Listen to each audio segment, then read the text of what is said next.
recording now. Thank you.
Council ready? Yes, thank you. Council ready? Just a reminder, mobile devices can be used, but to be muted, please. Thank you.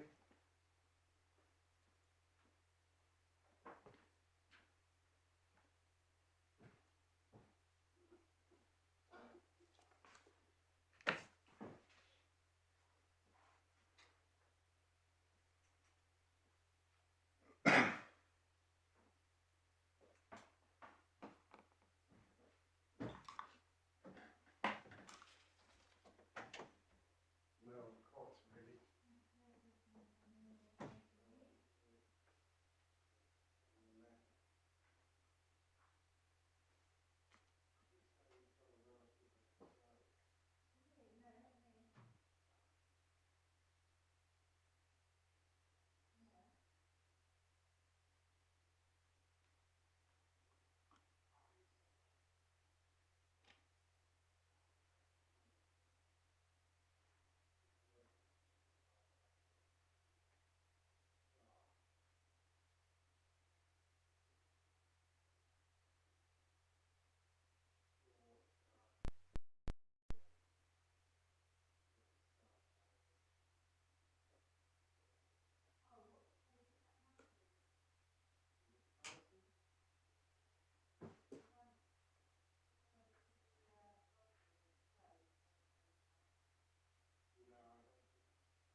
Yeah, just let me know when they're coming up.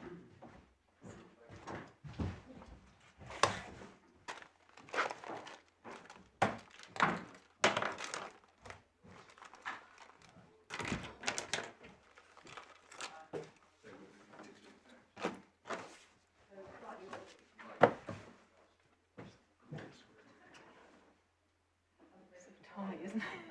It's so tight. Very tight, very tight. It's like, looks like. Court rise.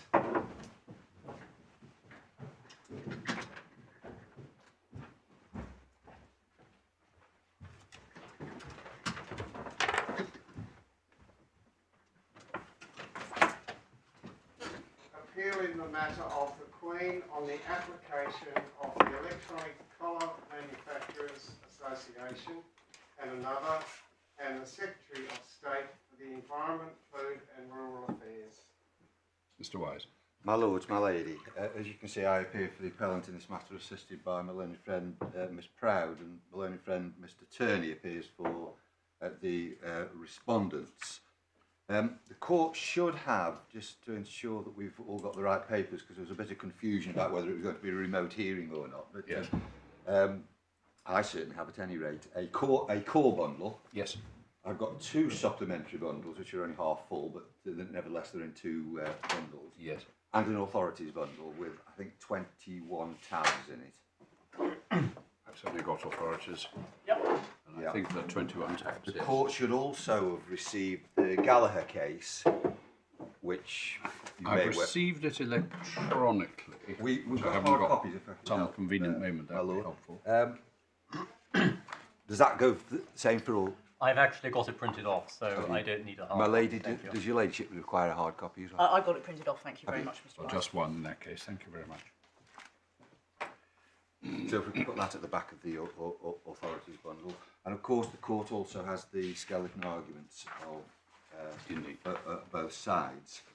You will see also there is a supplementary skeleton argument at tab 5A from the appellants, for which permission is needed. I think it's self-evident why, Yeah, well, and I can't imagine that there's going to be any dispute. well, that's fine. You have about permission.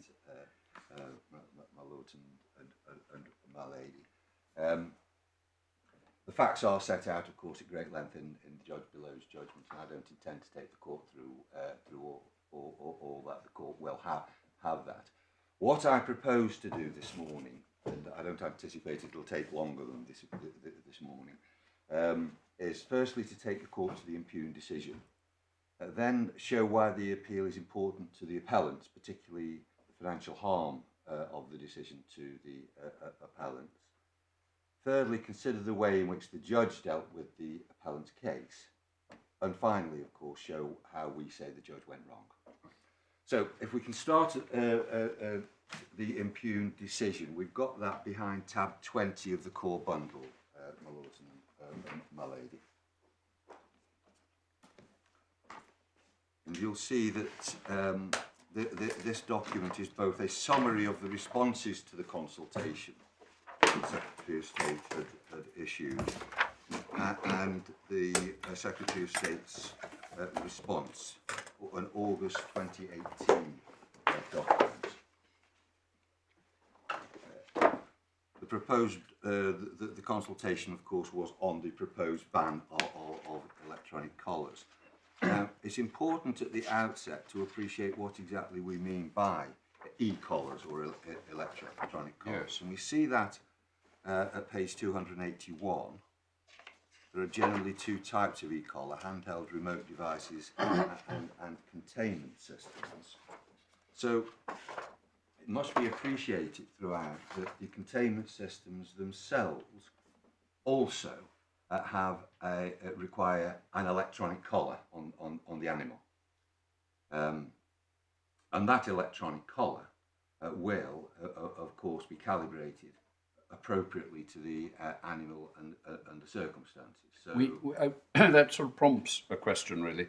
I have not seen any really any detail at all as to what these collars do.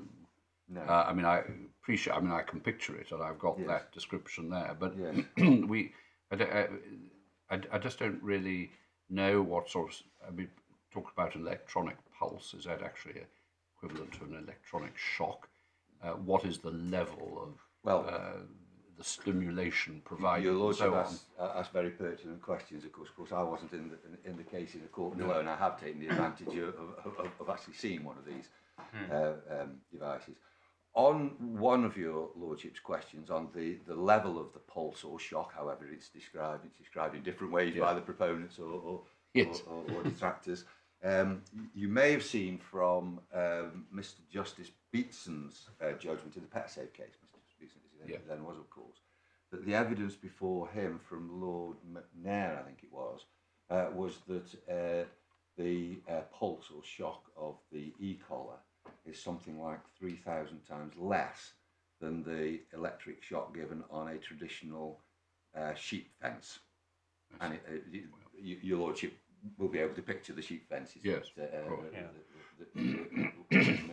That's the only evidence we've got about that, as it happens. Then presumably the shock must be at a level sufficient to deter the animal from doing whatever you don't want it to do. And I mean, one point that occurs to me as with no knowledge, I hasten to add no knowledge whatever of these devices, is, I mean, how are you calibrated? I mean, do you have a one-size-fits-all device which you buy and you then calibrate depending on whether it's a Great Dane or a Pekingese that you're trying to I understand so, my lord, and what it is, there's a dial.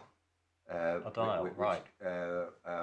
Or on the handheld ones, it can be done remotely to calibrate the level of the pulse that's given. Well, if that is so, does that not then open the way to potential for abuse? If you have a dial which the user can Yes, switch. it does. Absolutely, Lord. That surely is a very material point, because so often the problem is not with the dog, but with the dog's owner. Absolutely, my lord. That's a very material point, and one that my clients are very much aware of. And as you'll see, they made lengthy representations in the consultation, and their view was and is that these devices need to be regulated, and should be regulated. Thank you. And one of the problems, just perhaps anecdotally, but I don't suppose this is controversial, is that these devices can be brought on the internet, where they're at present, at any rate, where they aren't regulated, thereby leaving the opportunity for abuse. Your Lordship raises a very good question there, but of course the potential for abuse, given that the calibration is set manually by hand by the owner or the person controlling the dog, exists just as much with respect to the e-collars in containment systems as it does with the remote devices. Well, I'm not sure I follow that, because in a containment system you set up once and for all, and then it just, at least I imagine, it then stays there and delivers the... Not so, apparently. Is that not so? Those aren't. That's not the case, apparently, my lord. And for good reason. If one imagines the parallel with the sheep fencing that we mentioned just now, and traditionally a farmer would have set the battery at a particular voltage which he deemed to be appropriate to keep whatever out of the field. Plainly, that wouldn't be an appropriate method for these sorts of containment systems, because we're concerned with all different types of dogs, cats, and animals. It could be a Pekingese or a Great Dane or a cat or whatever. So, what my instruction is very clear on this is that the individual collar placed on the animal is calibrated by the owner or person responsible for the animal. So it's not the same voltage that goes through the concealed wire on the perimeter of the containment area. Right.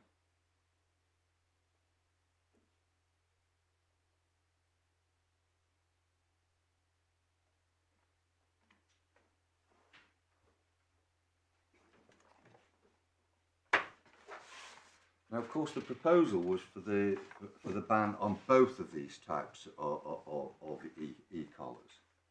And the questions in the consultation didn't differentiate between the two types. And so, for example, if we can return to the document at tab 20, we see at page 286,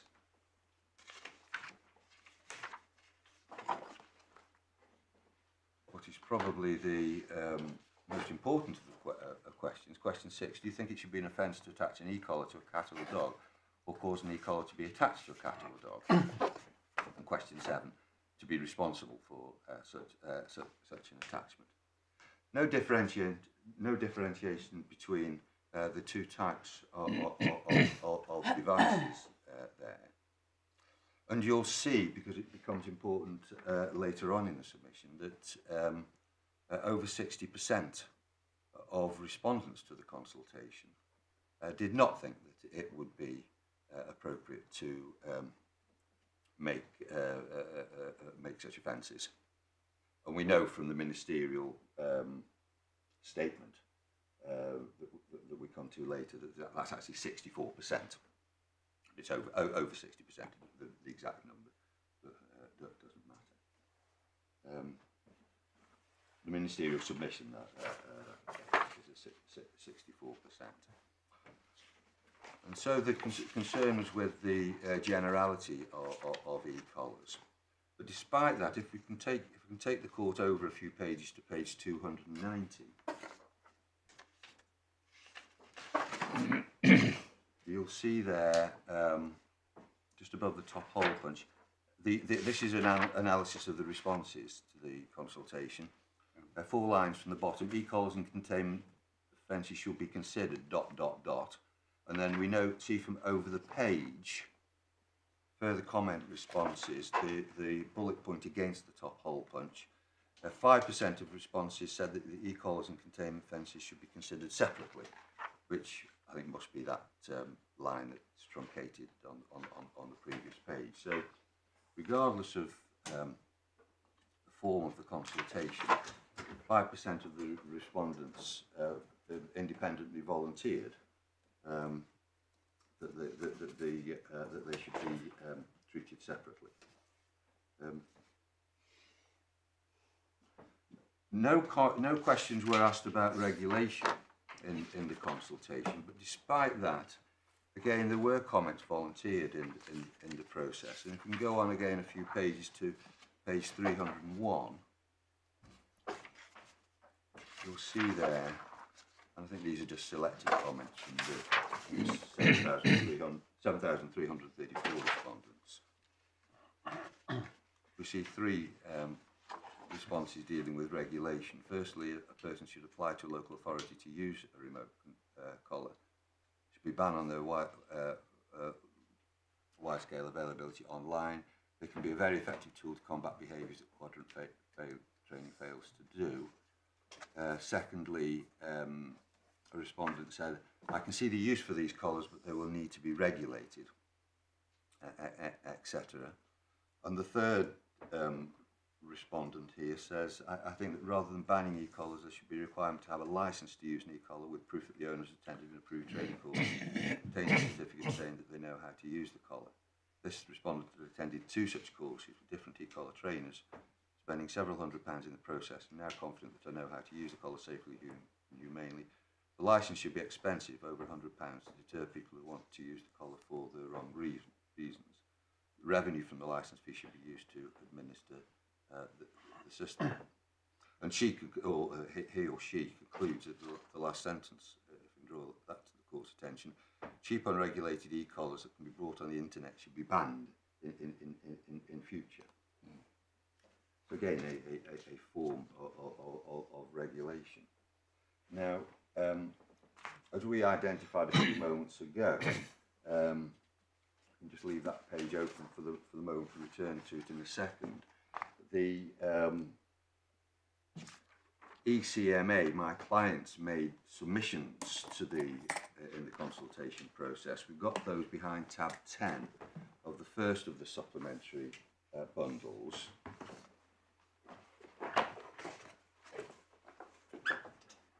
And just to make the point I made a few moments ago good, you'll see on page 279 at paragraph 25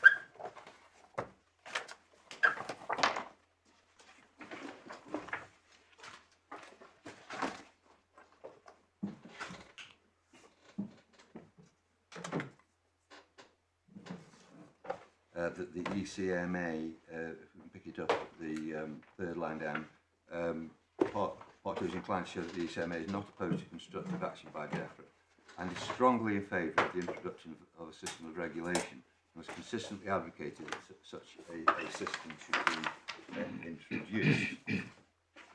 And we also see that replicated later in the document at page 299, where, having made detailed submissions that it's summarised, you'll see there, it should be very clear from this submission, the ECMA does not want to advocate a do minimum solution, but instead strongly believes that targeted regulation will have broad public support as well as support from animal welfare professionals. And whilst the court has this document to hand, we'll see that within this document, the ECMA sets out in some detail models of regulation that are, they say, working well in other jurisdictions. So at page 300 we have the Dutch integrated model of regulation, which, as we see from paragraph 126, is similar in approach to that taken by the governments in New Zealand and Australia in Victoria. And then if we go over a couple of pages to 302, you see at paragraphs 135 and following, the regulatory system as it applies in Scotland. And you will have seen from the papers that we're some toing and froing as to whether to ban or to regulate in Scotland. Well, the outcome was that there was a regulation, and that sets out some detail about that. And if we go over to 304, we see at paragraph 148, the proposed Scottish model mirrors features of the successful and cost-effective Australian Victorian model. These features include, for example, and then that sets out again in some detail. And then over the page at 151 and following, the 7 key stages of the existing regulatory model, which a key part of which is there being an approved organisation who provides the training. And as we see at paragraph 156, page 306, the organisation, that is the approved organisation, is regularly audited by the local authority. Non-compliance may result in the licence being revoked. The entire system operates on a user pays model. So some detail there set out on alternative proposals. Other means of regulation. So we were looking at the document, the decision document. We looked at page 301 where some comments on regulation were proffered. If we turn over the page to 302, we'll see that some other concerns were raised in the consultation by respondents. One important one being the distinction between cats and dogs. And one respondent said cats definitely yes, dogs no, but with strict conditions, i.e. cats, they should be definitely banned, collars should be definitely banned with respect to cats, but not with respect to dogs. And then there's discussion of the types of collar, but of course we can see there's the distinction there between an electric shock and a buzzer.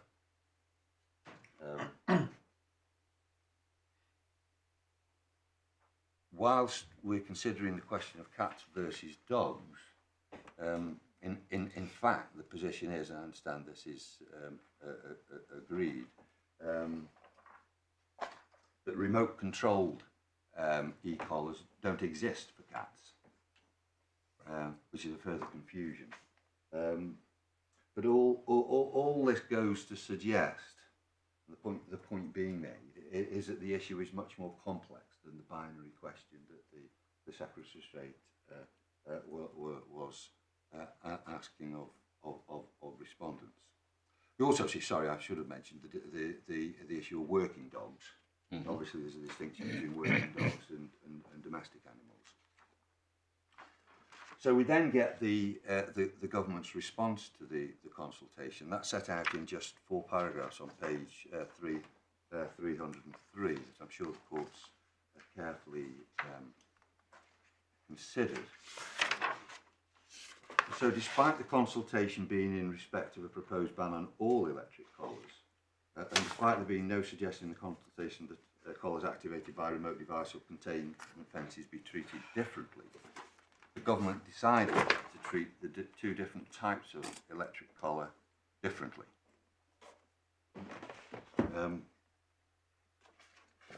Now, you'll see from the decision the decision response in the second paragraph, there's a reference there to DEFRA's funded research in 2014. That, of course, is the Lincoln University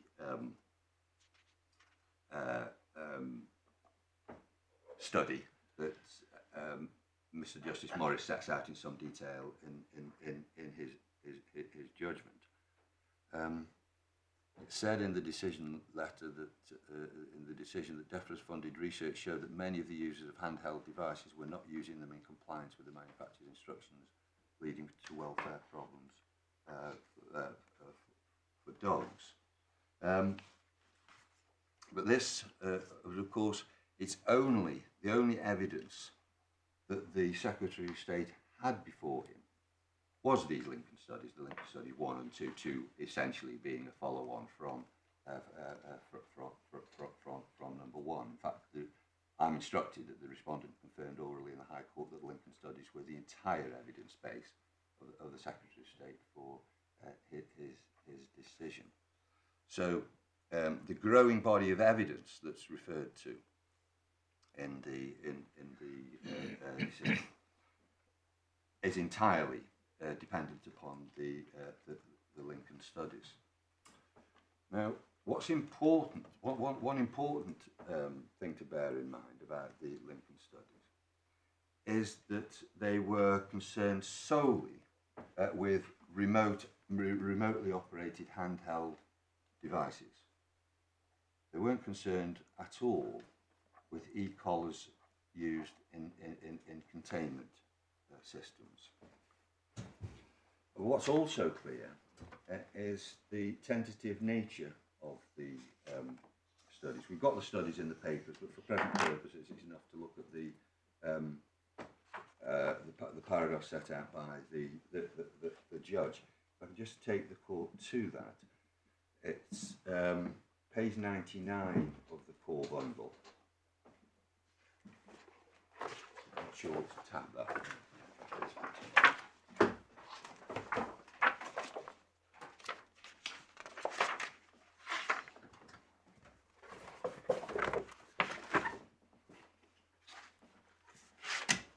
And you'll see there at paragraph 88, the judge sets out the overall project conclusions of the Lincoln University study. And if we go to the 4th line from the bottom of the page, they conclude that these findings suggest that the experience of stimulus is sufficiently aversive in at least a proportion of dogs for them to experience negative emotions when trained in a situation which may predict collar use. So very tentative. It suggests that they may. Bearing in mind, of course, when one looks at the studies themselves, you'll see the types of exercises that were carried out by the trainers and were studied by the researchers were traditional domestic sorts of exercises, such as whether a dog will come when told and stop when and sit when invited to do so. So they weren't concerned, for example, with a situation where a dog is attacking another dog. Very difficult to replicate that in a research study, of course, but that wasn't the nature of the study. So Lincoln 1, very tentative. The judge then goes on to consider Lincoln 2, paragraphs 89 and 90. And at 90, it's the sentence that's underlined by the judge that I draw attention to. Nevertheless, the study did find behavioural evidence that use of e-collars negatively impacted the welfare of some dogs during training, even when training was conducted by professional trainers using relatively outdated programs advised by e-collar advocates. So it's some dogs.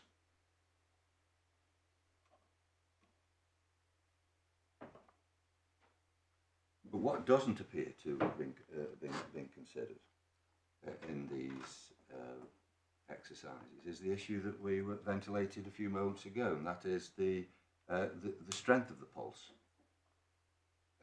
Well, in other words, whether if the device was calibrated to limit the strength of the pulse, would the dog still experience negative emotions?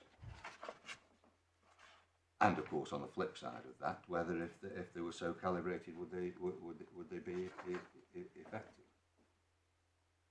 And those same considerations, of course, apply whether the e-collar was used both either remotely or in a containment system.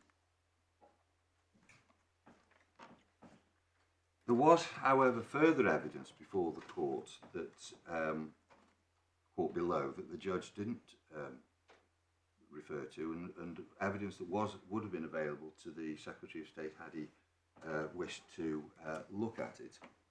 We've got those reports were exhibited to Mr. Stone's statement in these proceedings.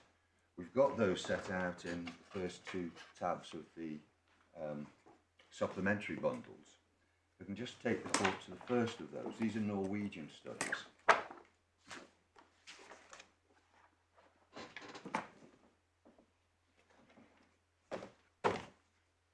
So this is where, sorry? I apologise, it's tab 1 of the supplementary bundle, my lord. The first of the supplementary bundles, the first. Right.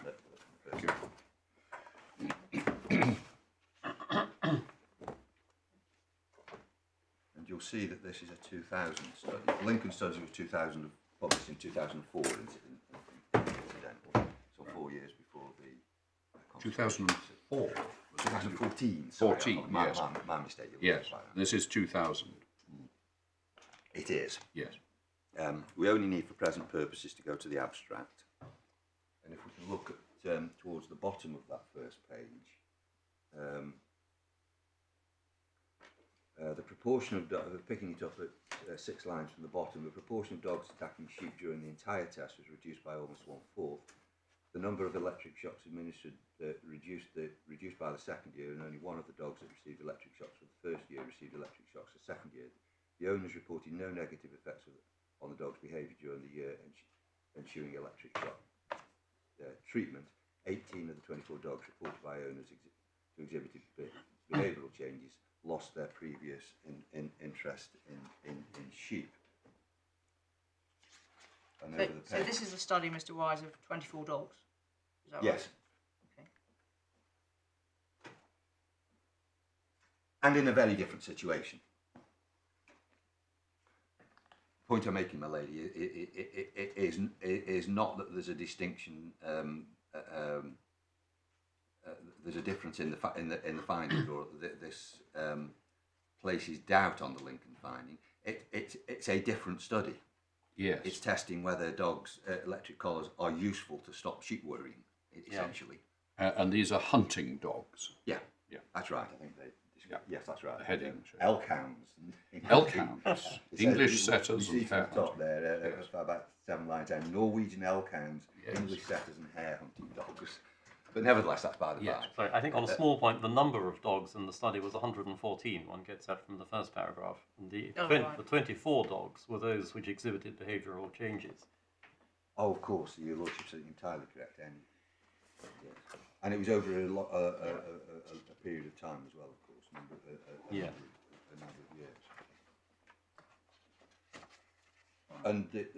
And what it says is, if one looks over the page, the second year test indicates the aversive conditioning with the use of electronic dog collars may be an efficient method of reducing the probability of a dog chasing or attacking grazing sheep. No adverse effects were observed with our test procedure. That wasn't the primary purpose of the test, of course.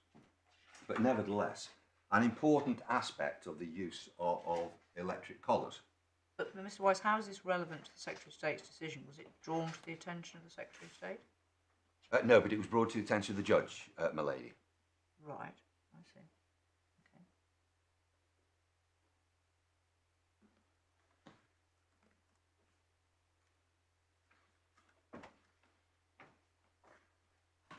And it goes to the fact that the Lincoln studies were asked and answered a very, very narrow question, i.e. whether the use of remote controlled collars had any long-term behavioural, physiological or psychological effects on dogs. Now, plainly, e-collars are an aversive training technique. It'd be pointless having them without it, and one must recognise it. There's no dispute about that. They work by producing an effect on the typically the dog or the cat when it performs acts that want to be modified in order to retrain its behaviour. But of course, that's not the end of the story. The question is whether or not the end justifies the means. Do the animal welfare benefits of training certain dogs in this way mean the use of e-collars outweigh the negative use of the use of this averse stimulus? That's the real question, the crucial question. And of course, that wasn't what Lincoln was asked to do. So that, in brief, is the Lincoln study. If we can return, my lords and my lady, to the government's response at page 303 of the core bundle, we see that it was decided to proceed towards a ban on the use of remote controlled handheld e-collar devices for dogs and cats in England for the reasons set out in the second paragraph there. And there's three of them. The government's decision is based, A, the concern that handheld remote control devices can all too easily be open to abuse and could be harmful for animal welfare. B, DEFRA-studied research showed that many users of the handheld devices were not using them in compliance with the manufacturer's instructions, leading to welfare problems for dogs. And C, in many cases, alternative positive reward training can be used to encourage and correct a dog's behaviour.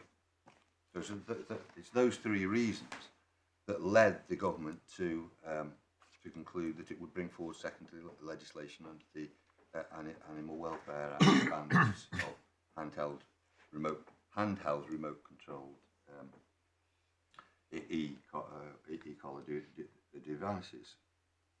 Now, in that government response there, in those those factors given there, you'll see that there was no consideration given to the regulation of the use of e-collars, which, as we've seen, was proposed by the Manufacturers Association and others. And the government is silent on what it proposes in those cases where alternative positive reward training isn't successful. Of course, it's true, isn't it, that alternative methods may be successful. I think we all know that from our own experience, dogs, treats, and so forth. But with those dogs whose behavioural problems are such that those traditional methods of controlling the dog's behaviour aren't effective, absent the e-collars, there can only be three possible alternatives. Either the dog's put down, the dog continues to demonstrate its unwanted behaviour, or thirdly, the owner uses one of the other devices that isn't considered in this consultation, but the court may well have seen referred to, such as what are known as prong collars, which, when pulled, impart a prong into the neck of the dog. That's inevitably one of the, or the other one is choke collars, which choke the dog. Prong collars and choke collars.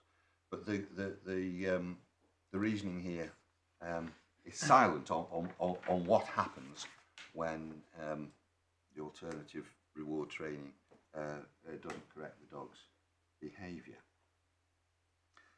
As we see, in contrast to that, the government considers, and we get this from the first paragraph, that where necessary, as a last resort to prevent other serious risks of harm, there is an argument for retaining the ability to use invisible fencing containment systems for cats and dogs, subject to them being set up and used properly, and these will not be subject to a prohibition at this stage.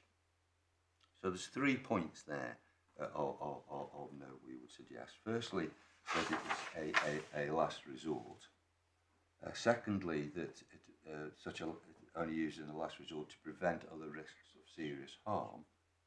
And thirdly, that they must be set up and used properly. But just considering that for one moment, who decides when the use will be permissible as a last resort?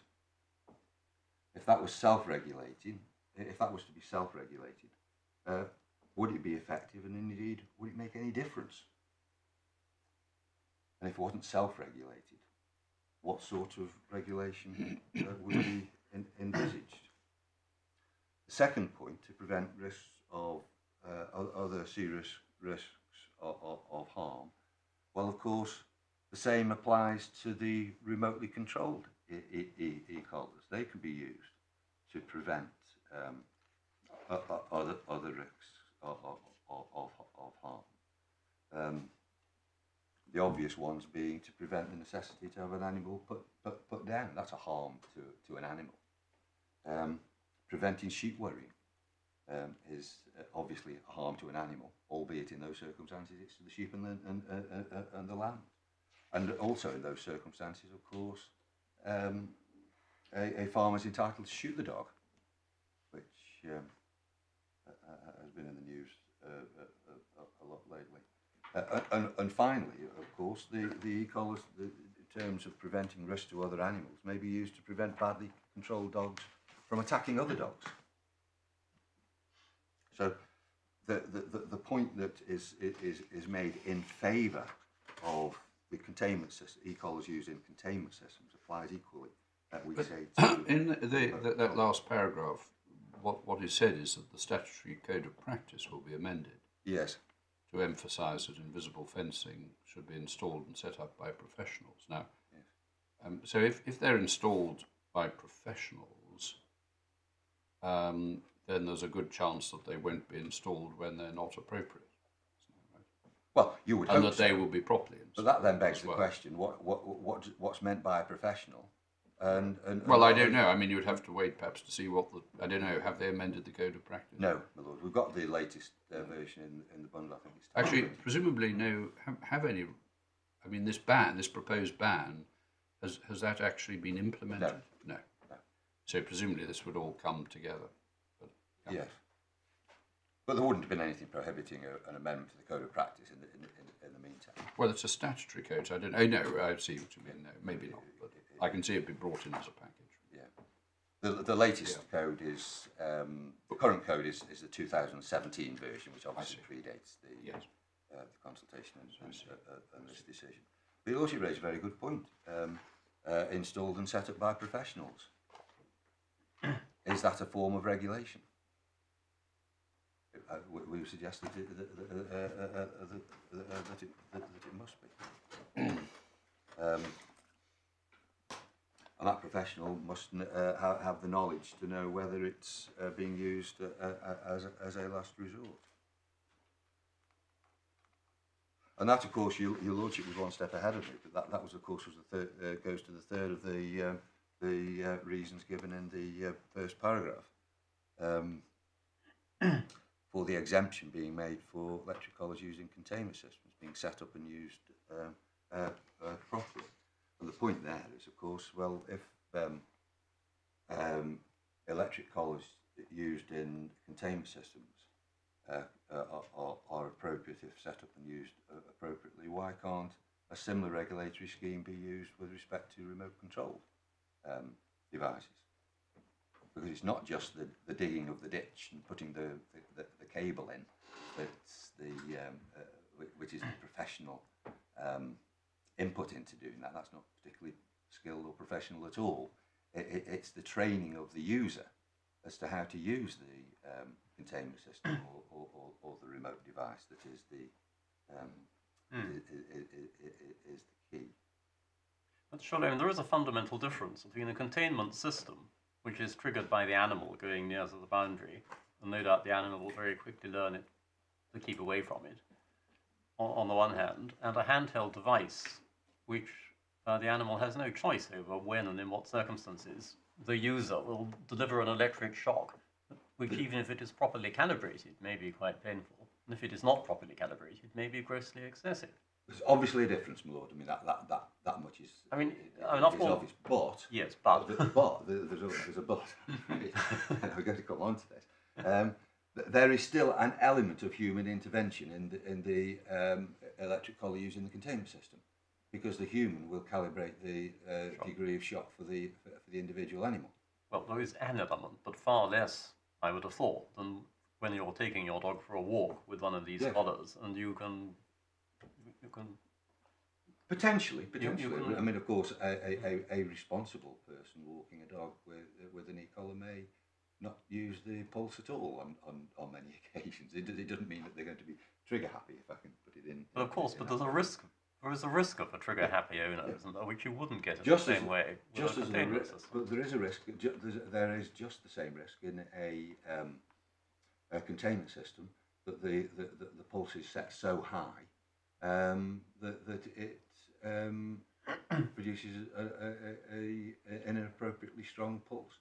So, for example, containment systems traditionally are for people's gardens to keep dogs in, to stop them getting into next door's garden and messing on their flower beds or whatever.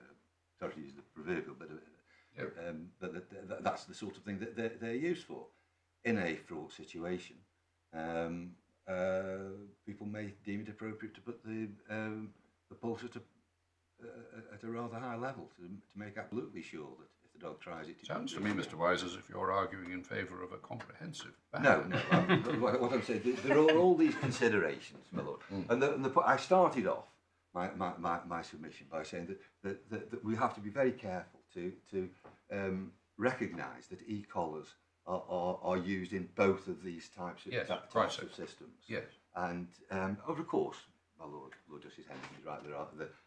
There are differences, but the rationale we're on a reasons challenge in different forms, of course, and the rationale and reasoning for being in favour of one and not the other has to be rational and consistent. We say now, in order to do that, one has to understand how they both operate. Yes. That's really why I'm setting out at the beginning the ways in which they do operate. We were looking at the response, and we see that from the third paragraph there's a further reasons given for not banning invisible fencing containment fences, as they are called. The adverse animal impact of invisible fencing can be minimised, it says, and at the same time these systems can avert other risks to animal welfare. Well, we say that the adverse animal welfare impacts of remotely held collars can also be minimised by regulation and for example, having a maximum level of pulse or shock. And then it's also said in the last sentence, with appropriate training, where appropriate training, cats and dogs should quickly learn to understand the boundaries without being regularly subject to electronic pulses. But of course the same goes for remote control collars. If a dog is given an aversive shock, to tell him that it's not appropriate to fight with other dogs when off the lead, then it would learn not to do so. ditto with worrying sheep. So the same applies to them both. And we see from the evidence that was before the court how, in effect, that works. Mr. Penrith put a statement in the High Court. We got that in the second of the supplementary bundles at tab 18. I wonder if I can just take the court to that. It's only a very short. Yep. It's only a short statement. I'm sorry, who is Mr. Penrith? I was just going to introduce him, my lord, when you get the tab hat.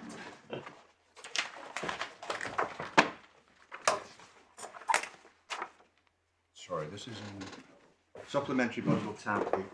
Yes. Second. I see.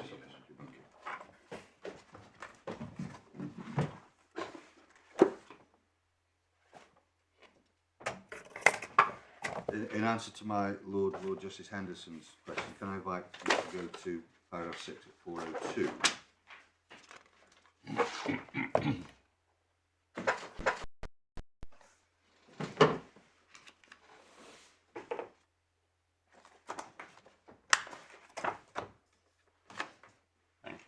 And over at paragraph 7, you'll see he's worked as a professional dog trainer for several years. First worked in the Devon and Cornwall Police Force and so on.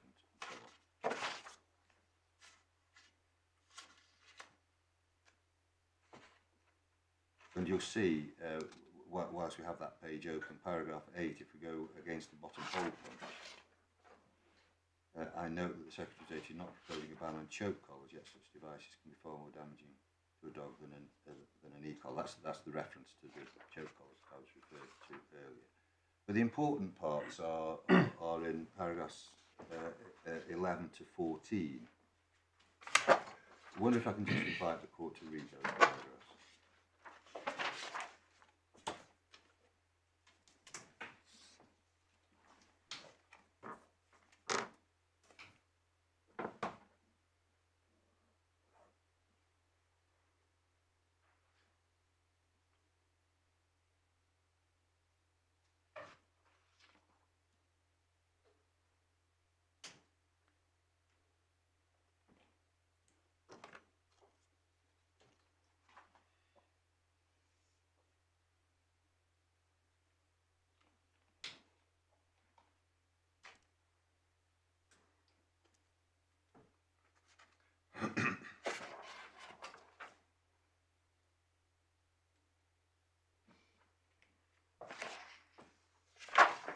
So that goes to the effectiveness of the remote controlled collars, which are prayed in aid in favour of permitting e-collars in containment systems, but of course, we say the same considerations apply to the remote controlled versions.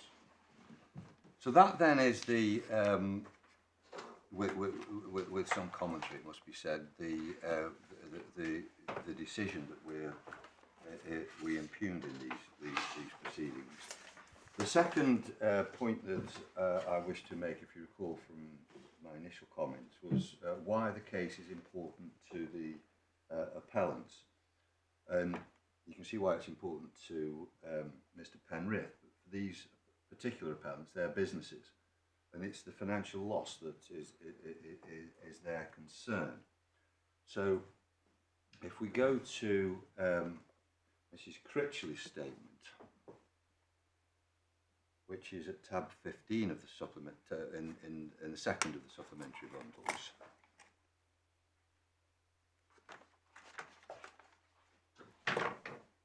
She works for PetSafe. You see that in paragraph 1.5. 1.3 and 1.5.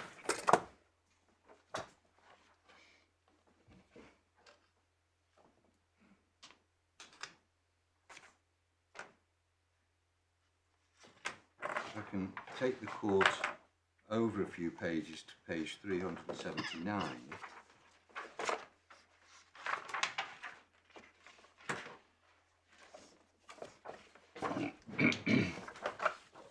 And invite your lordships and your ladyship to read paragraphs 7.2 and 7.3.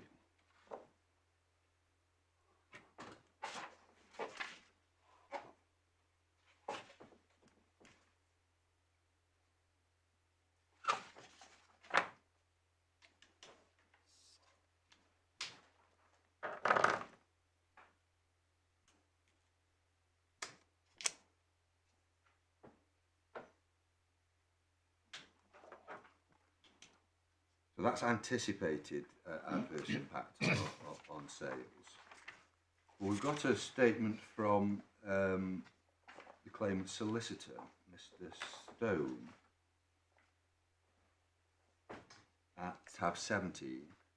Is there a mistake in the last sentence of 7.2? It doesn't make sense to me. Does she mean if containment devices were permitted but all other devices were banned? It must be. I think it must be, yeah. my lady, yes, yes. Or not permitted. Yeah. Yes.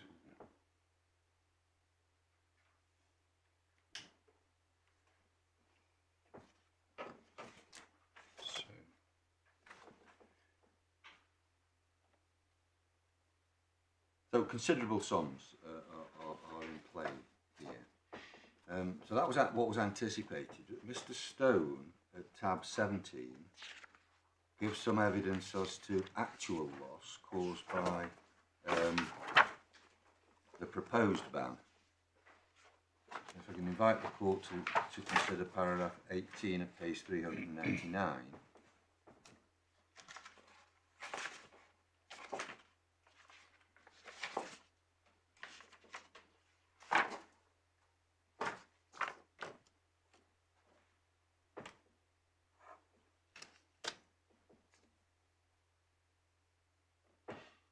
Obviously, the different firms will be impacted in different ways. So we've got downturn in sales in the region of 10,000 for one company there, Dogtra, and another firm, a downturn in sales of £500,000, £500,000 since the August decision.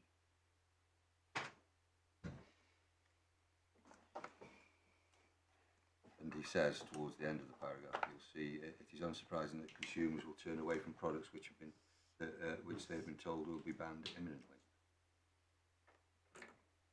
The anticipated detrimental impact on the second claimant's business and the business of other ECA members therefore already being realised. And even on the government's own modelling, whilst the court still has the same volume bundle to hand, tab 12, what's described as regulatory triage assessment, August 2018,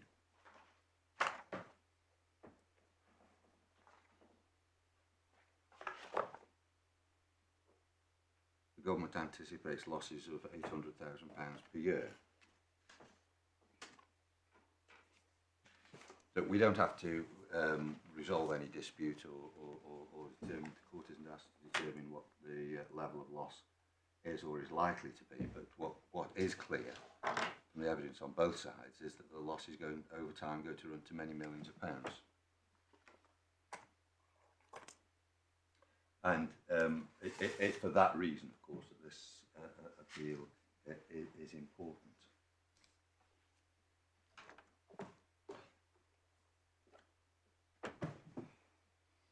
We turn next, the third stage of the submissions, to consider the judge's reasoning.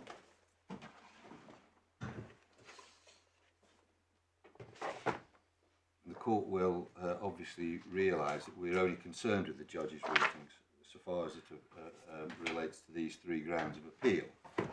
And so thankfully we don't have to look at that part of the judgment that deals with the consultation challenges. Albeit that much of the background is common. But we do, of course, need to remember the fact that the consultation challenges were made and were rejected and are no longer an issue. Yes.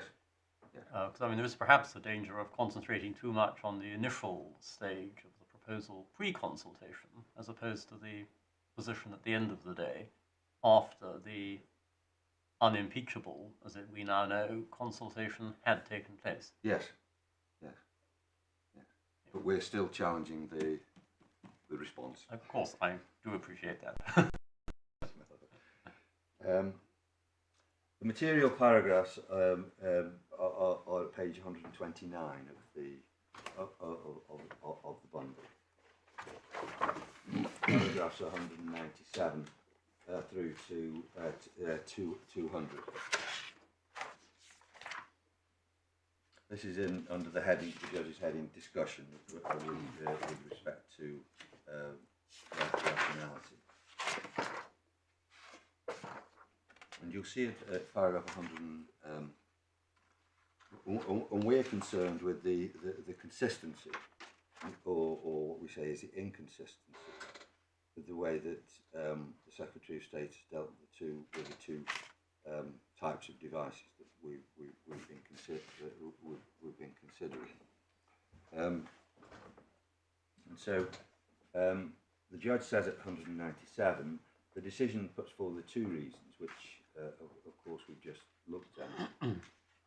First, as regards harm to animal welfare, and the judge points out that the ministerial submission recognised the potential for inconsistency in this regard. Then he goes on to say, however, in my judgment, there is a rational basis for distinguishing between the two devices as set out in the decision.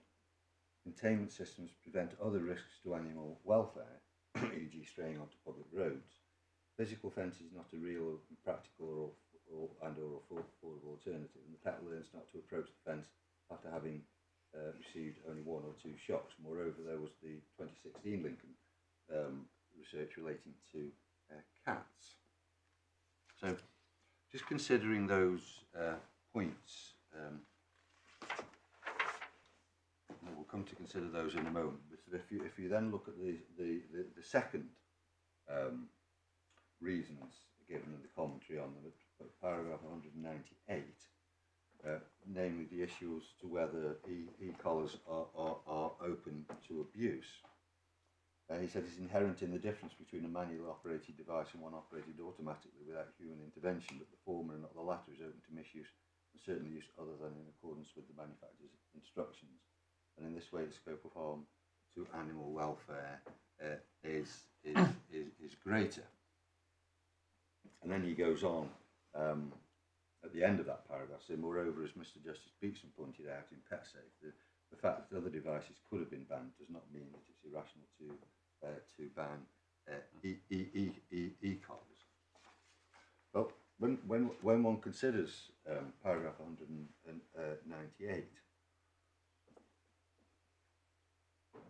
we would suggest that the judge didn't appreciate, or at least properly appreciate, that the pulse given to animals from e-collars in containment systems is determined by manual intervention.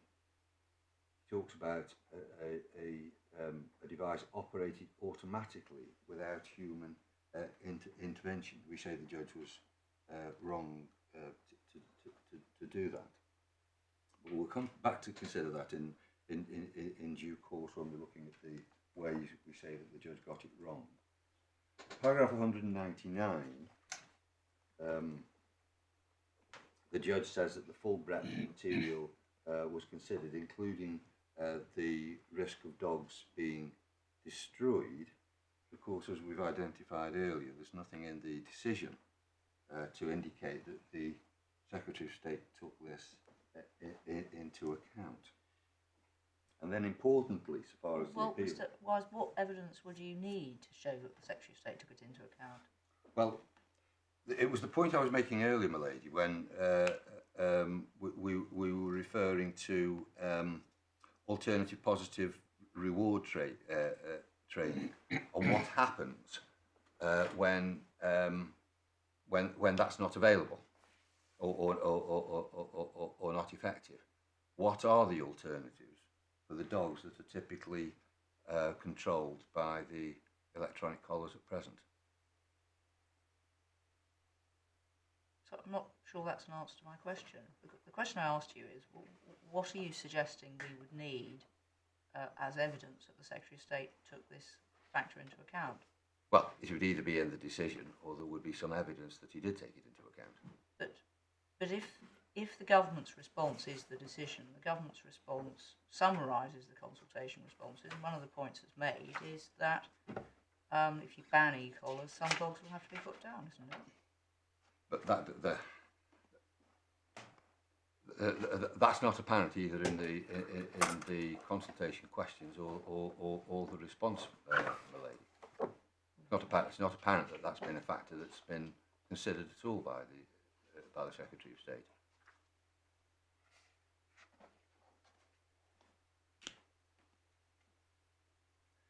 We then go on at paragraph 200, where we see that the judge, to this paragraph, where we see that the judge said that on this evidence and reasoning, in my judgment, it can't be said that the decision was outside the range of reasonable responses open to the Secretary of State, nor that there is a demonstrable flaw in the reasoning which led to it. Now, of course, unpacking that, there's two elements. Whether it's outside the range of reasonable responses, and secondly, whether there's a demonstrable flaw in the reasoning. It may well be that it's not outside the range of reasonable responses. But we're concerned with whether there's a demonstrable flaw in the reasoning. And we say that the judge put the cart before the horse by making that conclusion at paragraph 200, and then going on to consider whether the change in position would lead to a different conclusion. We say that the Secretary of State was required, as a matter of rationality, to explain why he changed his position, and that's relevant to the second limb of paragraph 200, as to whether there is a demonstrable flaw in the reasoning that led to the decision, bearing in mind, of course, that this was a complete volte-face, a stark and sudden. The judge describes it at paragraph 201 as a stark and sudden change, and we know that that change of position took place within the first half of February 2018. Now, it's obviously correct that the Secretary of State was entitled to change his position if he'd got a good reason to do so. That's why would he need a good reason to do so? I mean, if you've got, as a matter of logic, if you've got an issue to which there are two rational answers, there's nothing irrational, is there, about moving from the first to the second answer? Well, that begs the question as to whether we're concerned with a situation where there's obviously two rational answers. Well, you don't need the inconsistency point in order to demonstrate the second decision was irrational. Sorry, you don't need the inconsistency argument to demonstrate that the second decision was irrational. No. So I don't quite know where inconsistency gets you. We have the two limbs of rationality. No. Well, I know, but I just don't quite. You'll be showing us what Lord Carnwath said, no doubt. But yes. I don't quite get it really. Well, hopefully, I don't quite understand. I will have illuminated. Yes, I hope so. and we'll have got there, but we're still just looking at the decision at the moment. Yes, quite. We haven't quite got to to that stage, although we are. I mean, I don't. This business about the change of position. I mean, can I just ask this? Yeah. I mean, the change of position is evidenced by a letter written to an interested party. Yes, I think it's by a civil servant in the department. Veterinary Society. Now, I mean, I assume that letter reflected the existing policy of DEFRA. Yes. And reflected a decision taken some years earlier, I take it. Yes. I mean, it's not as if the Secretary of State made up his mind on Tuesday and then changed it the following Monday. I mean, there's no evidence that ministers were involved in the lead up to the letter written in February. Not at all, but of course we're in the familiar territory of unravelling ministerial decisions from departmental decisions, and of course departmental decisions are made on behalf of the Minister or the Secretary. Oh, I understand that, but I'm just a little bit not quite convinced that this was a sudden change of heart, but a sense that the letter, as I say, was written in accordance with existing policy, rather than reflecting some decision that had just been taken. Well, I'm sure that's correct, Malone. In fact, that must be that must be correct. So, as of I think it was the 5th of February, that was the departmental. That was their departmental position then. Position. Yes. We're not concerned with any change or particular decision being made at that juncture. That had been the position for some time, and that was as it stated there. It's the position some 2 or 3 weeks later. That's the change. That's the vault fast. And what was it that prompted that change, that dramatic change? It's not a subtle change. It's a complete vault fast. Well, presumably, one of the ministers in the department looked at it and thought, "Oh, I'm not sure I like this." Well, Is there anything wrong with but that the may or may not be, my lady. But that then goes to what is said in defence of the minister, and that's where we get Mr. Casale's third statement, where he said it was the change of. We'll come to it in a moment. The change of view was because of changing societal views on animal welfare, or something along those lines. We'll come to look at the exact words in a moment. Well, what weight can we really give to that sort of evidence? Well, it's a statement made. Well, I know what it is. That's not my question. What weight can we really give it? Well, I think we have to assume that is the reason that the Secretary of State made the decision that he did, i.e., that he was in favour of a ban on these electronic collars. But it's a witness statement after the event. It's not even produced in the Secretary of State's defence of the claim. It's produced after the hearing's been adjourned.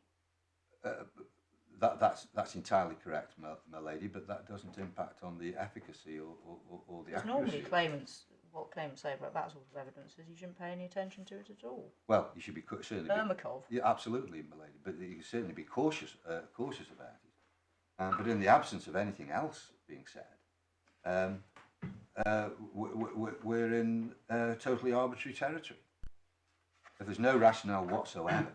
Well, I mean, we'll come back to this, but I mean, I don't, in one sense, it doesn't matter, does it, why the minister looked at it? He may have woken up one morning and said to himself, I wonder where we are on e-collars. Call it in, let's have a look. Yes. And he then goes through it all and comes to a decision. The question is whether that decision is rational, isn't it? That's the starting point, my lord. But when one looks at the rationality as a whole, this is a part of the reasoning for the decision that's been made. What is? If it hadn't, the volte face. Well, I thought that the changing societal attitudes was more an explanation as to why the minister or the Secretary of State looked at it, rather than a reason for the decision to change. But I'm not sure. I'm just not sure. We're going to come to, well, let's deal with it now whilst your lordship has it. It's Mr. Casale's third statement.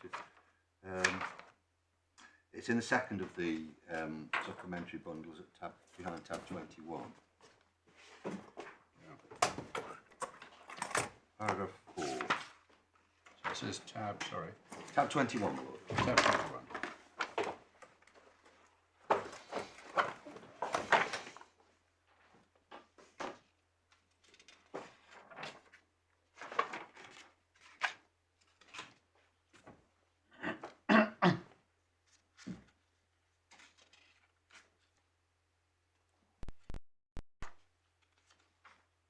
So we're considering paragraph 4 at page 420. Yeah. Picking it up the third line down, the position of ministers was initially that this evidence did not support a ban on the use of these devices. However, having taken into account the current views of society towards animal welfare in relation to this particular area, ministers considered that there was a case for the change in policy subject to the outcome of public consultation. So, it was the current views of society towards animal welfare in relation to this particular area was the reason for the proposal. Now, it's not a generalised view about a greater concern for animal welfare in society over time, but a particular change that's said to have taken place in relation to this particular area. Well, there's no evidence whatsoever of any change in public attitudes towards the use of e-collars. And indeed, the only evidence we have with respect to attitudes towards e-collars is the outcome of the consultation, which showed that 64% of the respondents were opposed to a ban. Now that's Opposed to making it an offence, I think. well, a ban is an offence, yes. Well, aren't they? The regulations, we don't know, do we, that whether it's proposed to make it an offence? Do we know that? My lord, if I can assist, that is the intention. It would be is, an all right. offence to attach. I hadn't certain about that. But so the well, regulations that's have fine. not yet been drafted. Yeah. I'd assumed that Yes, we- I see. By Well, that was- ban, that was what was Fair meant, enough, fair enough, But I'm yes. grateful to Maloney Yeah. for that. So yes, I mean because I think the consultation exercise showed that there was rather more support for regulation than there was, or maybe even for a ban, but not necessarily making it an offence. That's the impression I got. But maybe I'm wrong about that. Well, as we said earlier, there wasn't a direct question asked about. No, about right. There was nothing about regulation. Was there a question asked about a ban? A ban on sales? It was question 6. Let me just. That's go the one back you to took the, us to, I was it? took you to. I'm just going to go Which was back about to an offence. an offence, yes. Yes, it's page I see. 286. Right. All right. Thank you. Yeah. Thank you very much.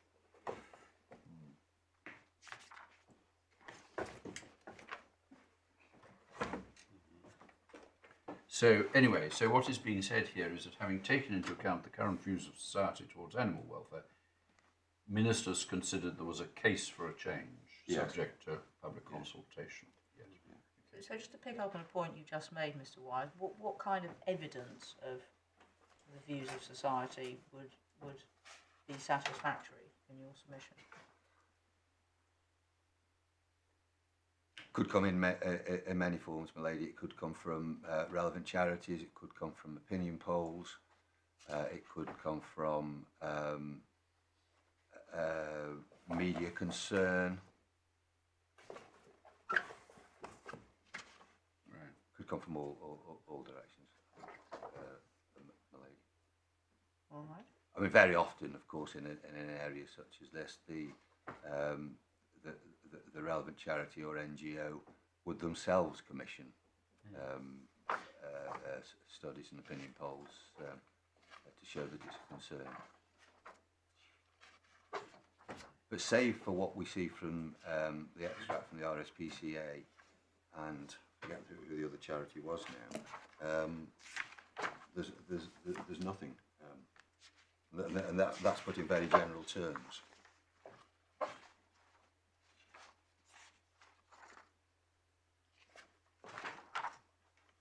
So I was just looking for the other, the kennel club was the other one. I was just trying to recall what that was. So that's the way the judge dealt with it. We now come to the crucial aspect, of course, is why we say the judge got it wrong.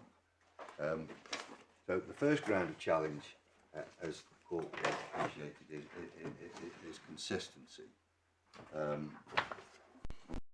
Consistency is an aspect of rationality. That much is clear from the Gallagher case. This is, when you say consistency, are you talking about consistency between containment systems and Yes. the hand? Yeah. Right. Rather than consistency between decisions. No, it's just between the way in which the two areas. Right. Okay. Of course. Yeah. Can I invite the court to pick up the Gallagher case? Gallagher case, I should say. This was, of course, that went to the Supreme Court in a commercial context concerning competition infringements of tobacco sales. And the issue in the case was whether there should have been consistent way in which some of the companies were dealt with under the early resolution agreements, and those companies who didn't subscribe to those early resolution agreements. We're thankfully not concerned with the detailed facts, but there is an important point of law that we find in both the judgments of Lord Carnworth and Lord Sumption, If I can take the court firstly to page 108.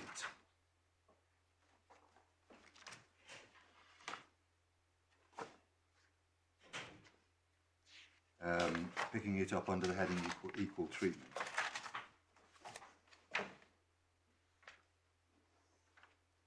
You'll see the important point that His Lordship makes at 24. Whatever the position in European law or under other constitutions or jurisdictions, the domestic law of this country doesn't recognise equal treatment as a distinct principle of administrative law. Consistency, as Lord Bingham said, etc., cited above, is a generally desirable objective, but not an absolute rule. And he then goes on to, Lord Cornwall then goes on to consider the cases of Webster and Matadine. And at 26 says that in the latter case, an important passage at 109 under the heading Democracy and Equality, Lord Hoffman emphasised the need to distinguish between equal treatment as a democratic principle and a justiciable point of law. And then he sets out that extract from Lord Hoffman's judgment in Matadine, relying on Professor Jowl. And the important point is the sentence at the end of that paragraph. As this passage makes clear, in domestic administrative law, issues of consistency may arise, but generally as aspects of rationality, under Lord Diplock's familiar tripartite. Sorry, where are you reading? I'm sorry. We're over to page 109. Yes, yep. You'll see the extract from Lord Hoffman's judgment in Matadine. Yes. Oh, I see. It's that what follows. Yes, as that passage makes clear. Yes. Sorry, perhaps I didn't make that clear. Thank you. So that's the point. That issues of consistency are generally considered as aspects of rationality, rather than equality in English law. At a similar effect, we see Lord Sumption, if we can take the court over to page 115 of the report, at paragraph 50,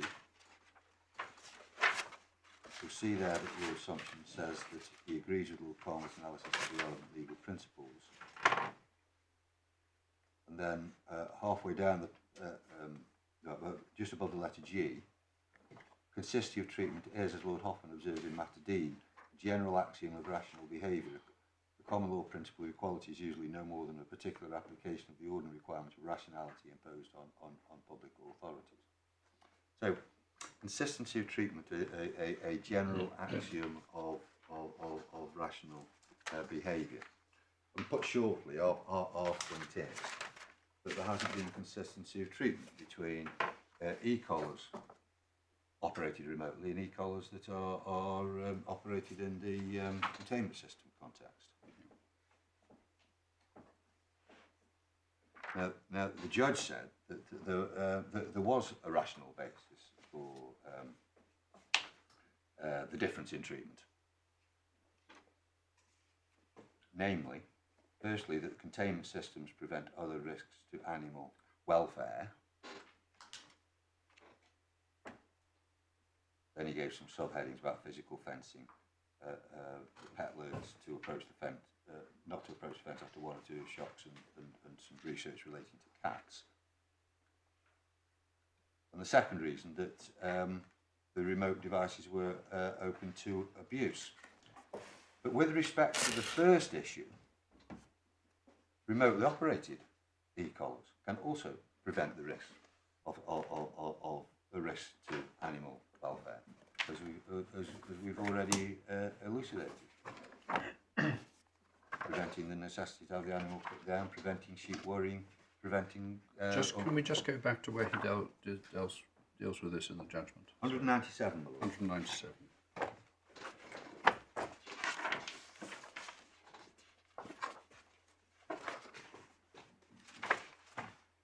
5 lines down in 197. Does your lordship have that? However... Now, yes, I see. However, yes. in my judgment, there's a rational basis for distinguishing, etc. Just put first.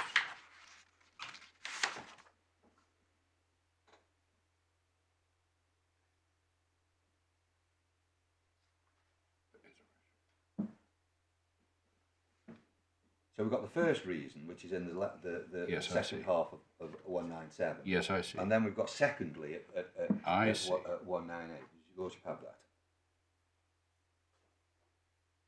Yes. So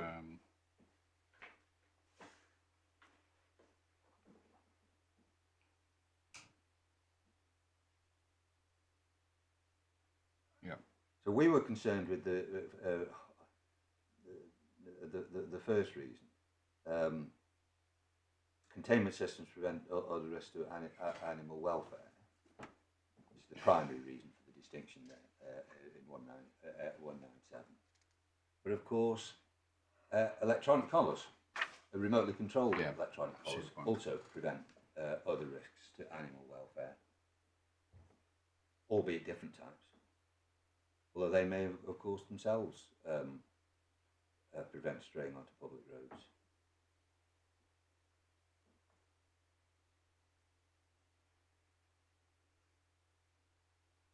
Now, physical fencing is not a practical alternative. It wasn't a matter relied on by the Secretary of State, and with respect, we'd say that it isn't a compelling reason for the distinction in any event. Pet learns not to approach the fence after having received one or two shocks. Well, as we know from Mr. Penrith's evidence, pets, animal can change their behaviour as a result of a limited number of shocks operated by a remote device. And the research related to cats isn't relevant, we say, to this consistency argument. And so that's the first reason given. The second reason given is that the remote controlled operators, the remote controlled devices are open to abuse. This is the point we ventilated already this morning, that as to whether there is a fundamental difference between an e-collar in a containment system and an e-collar in a operated remotely, and whether there is human intervention indeed in both. There plainly is human intervention in respect to both. May well be different in different circumstances, but there's no evidence of the difference in effect between the way in which humans operate one or the other. Of course, the Lincoln studies, as we've identified, were solely concerned with the remotely controlled e-collars. So that reasoning then, we say is demonstrably flawed. Now, we've relied in our skeleton argument, I think, on the divisional court's analysis of in the Law Society case. We can just take the court very briefly to that. It's a tab 15 in the authorities bundle.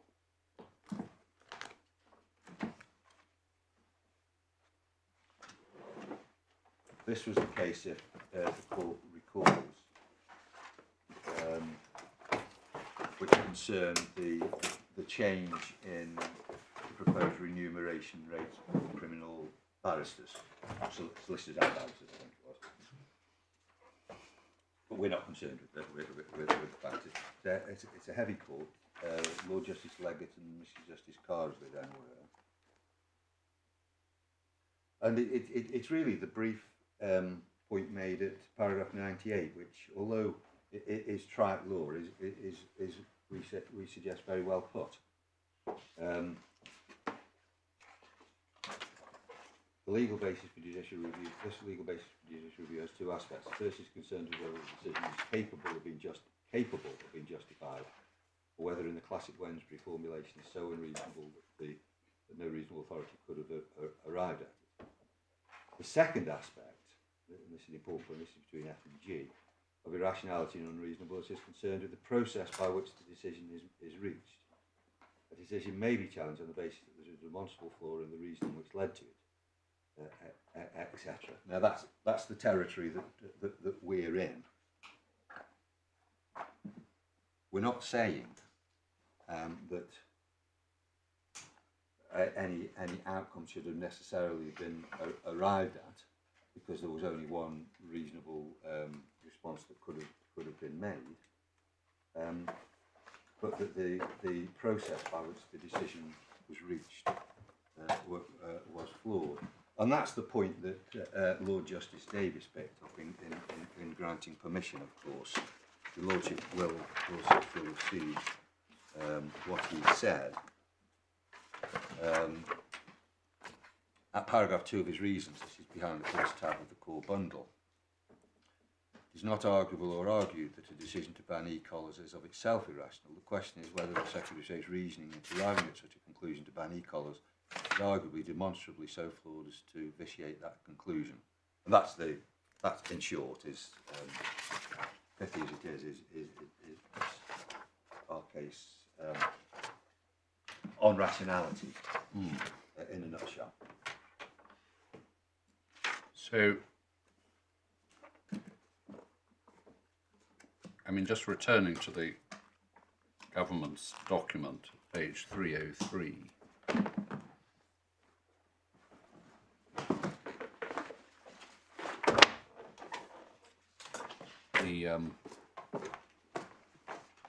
You divided the second paragraph into A, B, and C. And yes.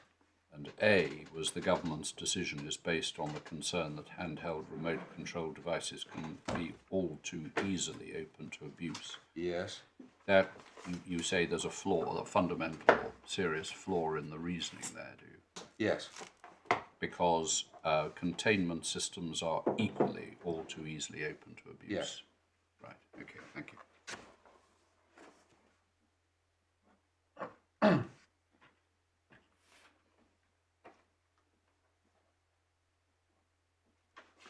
We were looking at the judgment, of course. We looked at 197 and 198 on consistency. Yes. As we see, the paragraph 200, the judge said that what the Secretary of State had done wasn't outside the range of reasonable responses, and not a demonstrable flaw in the reasoning. And then goes on to deal with the change of position. And we say that the change of position itself is relevant to the reasoning for the decision, because absent the change of position, there wouldn't have been the consultation, and there wouldn't have been a proposal or an agreement to a ban. So, Mr. Weiss, sorry to interrupt. Can I just ask you about the first part of paragraph 200? So you accept, do you, that the judge was entitled to say that the decision was not outside the range of reasonable responses? Yes. Right. Lovely. Thank you.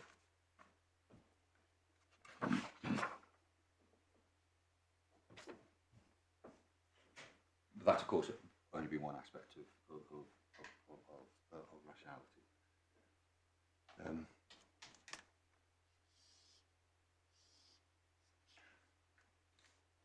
The court's been taken to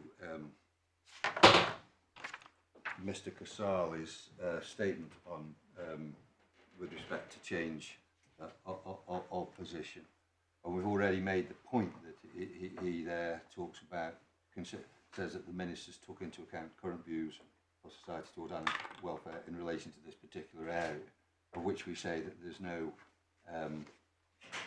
there is no evidence. And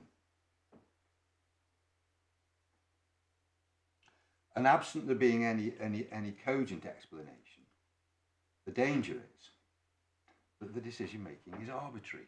And arbitrary decision making, of course, is quintessentially irrational. There must be reasons for why he took the view that he did.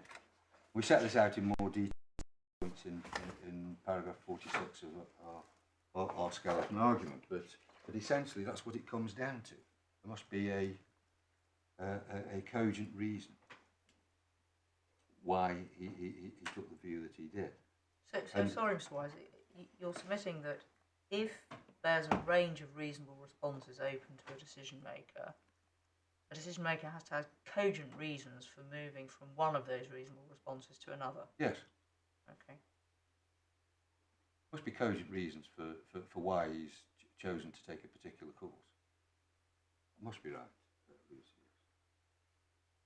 Well, I think you accept that you accept that the decision come to was a reasonable decision. That's to say, to propose a ban on the handheld devices. You attack the reasoning. Yes. That's your first Yes. ground. But, Yes. I mean, if you're wrong about the reasoning, so that there was a proper reasoned basis for what X hypothesi is a reasonable result, Yes. why is it rendered irrational? Because there isn't a sufficient explanation for the change of mind. Because there would have been a number of reasonable responses, and the Right. reason why they've chosen this particular response is as expressed in the reasoning or lack of it. But that's the point of your first attack. You say that the reasoning is insufficient or Yes. inadequate or wrong. But if you're wrong about that, so there is sufficient reasoning, and the reasoning is not flawed, Yes. and the result is not itself an irrational result. Yes. What's the relevance of the change of mind? Well, your lordship's correct in that if we're correct on our consistency argument, i.e., the reasoning is flawed in that respect. Yes, it- well, then it that's doesn't it. matter. If That- you're that's wrong it. about of course, that. of course. But if you're wrong Generally about speaking, though, one would look at the totality of the reasoning to determine whether there's a rational basis. well, that's what for the what decision. you're doing. I mean, Yeah. we've got yes, but it's the change of mind. I don't quite know why there has to be. I mean, why isn't the response? Well, I've reassessed everything, and I've concluded that whereas X was the answer arrived at 5 years ago, why I now consider that Y is the right response. Why- Well, he doesn't say that, my lord, does he? Well, I mean, he's just. Well, That's all not right, what but he I mean, why can't one deduce that? Because we now know from the ex post, albeit ex post facto evidence, that he changed his mind because of the change of society's view in this particular area. Maybe his perception. That may well be his perception. But there has been that. Well, he had that change, perception. and so what? I just find that just some difficulty grasping this. As I said to you earlier. Well, if If- your lordship's if- with if me on the ex hypothesi consistency, then I don't got need two- to worry about it. But Yeah, I mean, if you've got two reasonable answers to a question, I don't know why rationally you can't reconsider and decide that the second is the correct answer. Is the correct there is answer. absolutely no doubt, my lord, that a decision maker can change their mind. Yeah. That must be correct. Must be of correct, yes. course. But he's got to have a reason to change his mind. Well, aren't Let's they see the why. reasons that he gives for the decision? No, that's not a reason for changing his mind, my lord. But why That's do a you reason- need reasons for changing your mind? Because If you that give was- rational reasons for your decision, unless you're saying it's malafide. well, which you're not, that's never obviously. been the case. No, of course it hasn't. We say it's integral to the decision making process, which is a factor in the reasoning and rationality for the outcome. If your lordship isn't with me, then All right. Well, is no there any good around authority it. which demonstrates the point you're making? Not come across one where this issue's been considered before, my lord. But it is unusual. I have to say, my lord, It may well be unusual. it is unusual. Yeah. Yes. I mean, we all, from our various experiences, have seen innumerable decisions of government bodies, and one generally sees a stepping stones along the way to decisions. But this isn't that. This is a jump rather than a stepping stone. And now that the point I made, perhaps I didn't make it very well. Perhaps maybe that's my fault. But But the danger in not saying why why a person has made the decision as they have done is that it leaves it open to arbitrary decision making, finger in the wind decision making.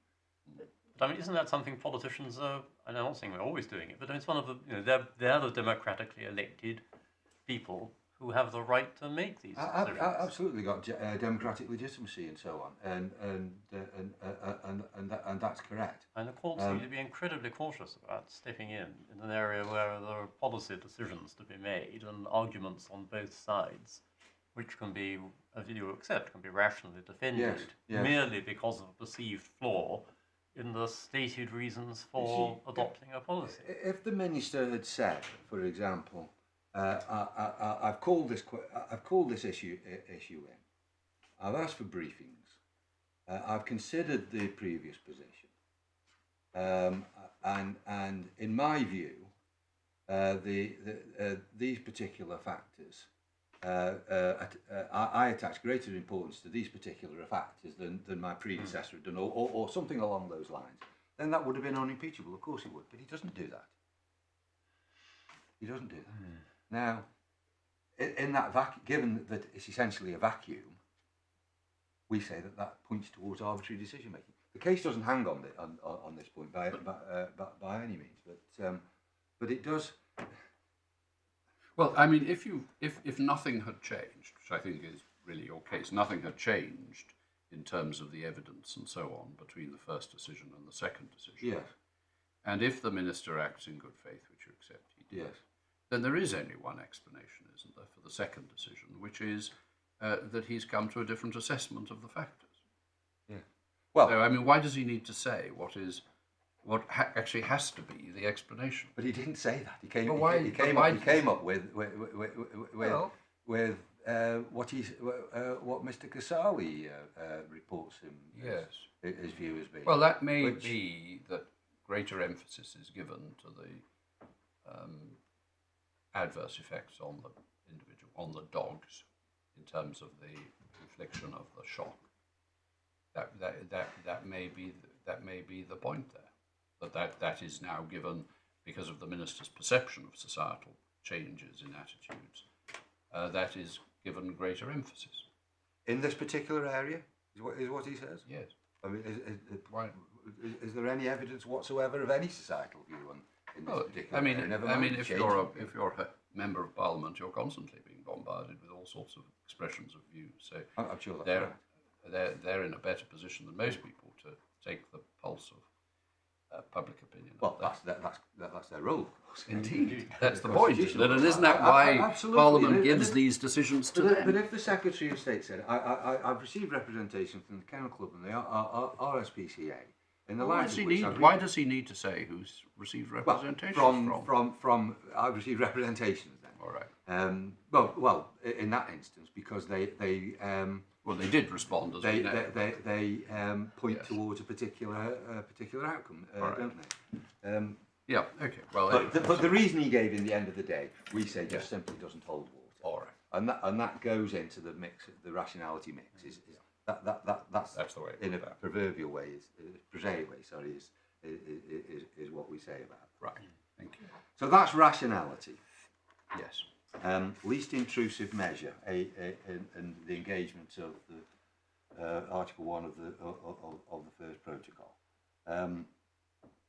We say that the judge was quite right to say that A1P1 was engaged for the reasons that he gave.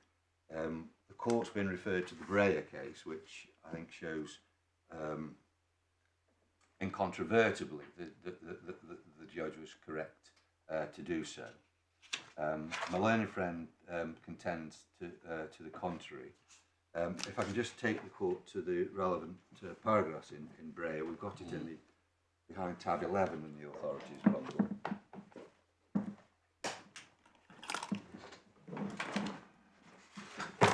And if I remember rightly, the problem is caused by the rather, well, at least, I mean, the clear jurisprudence, is it, of the European Court on this topic, where it distinguishes between future future income streams on the one hand, and something that immediately An sounds actual in loss. Absolutely. yes, And Lord Dyson deals with that head on in Graham. yeah. Can I take the court to? I don't need to go to the facts of Graham. Save to point out that it's obviously an A1P1 case. Yeah. It's at page 4583 of the report.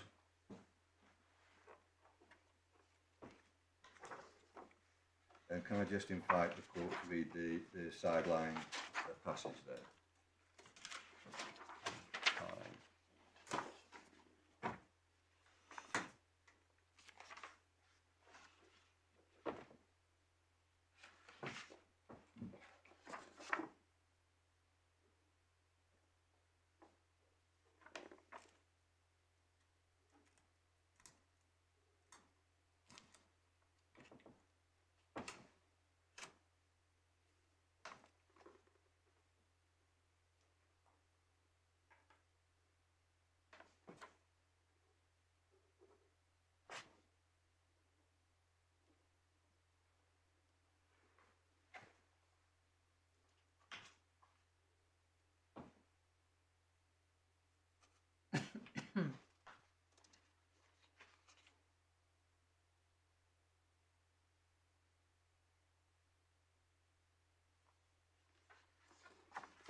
As we've seen in our case, as in Lord Dyson's case, per the last sentence of paragraph 72, the proposal did have a practical adverse effect on the claims businesses and therefore amounted to an interference.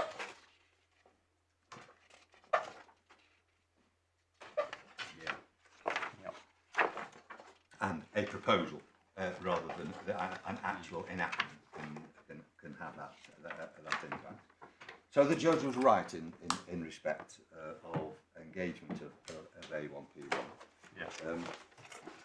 I mean, sometimes common sense has something to do with it. I mean, it really is just common sense, isn't it? If a government proposal is made which will lead to the outlawing of a particular form of product, it's hardly surprising that a downturn in sales is a not unexpected consequence. But that was the point, if you recall, Mr. Stone made in his statement, yes. wasn't it? Yeah. Paragraph 18 there. Yes, you're right. Now, the judge deals with this issue at paragraph 217, dealt with very shortly. Page 134 of the bundle.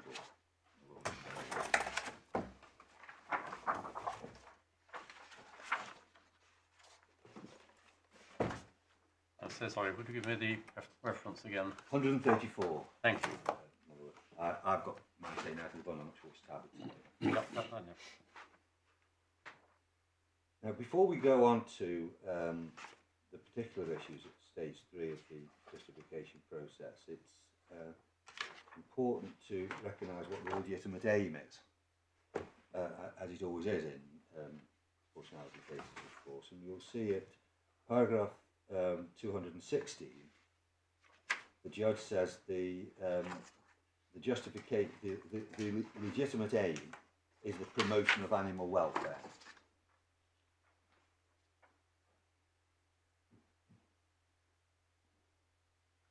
So the question is whether this measure is the least intrusive means of achieving this objective, i.e. the promotion of animal welfare.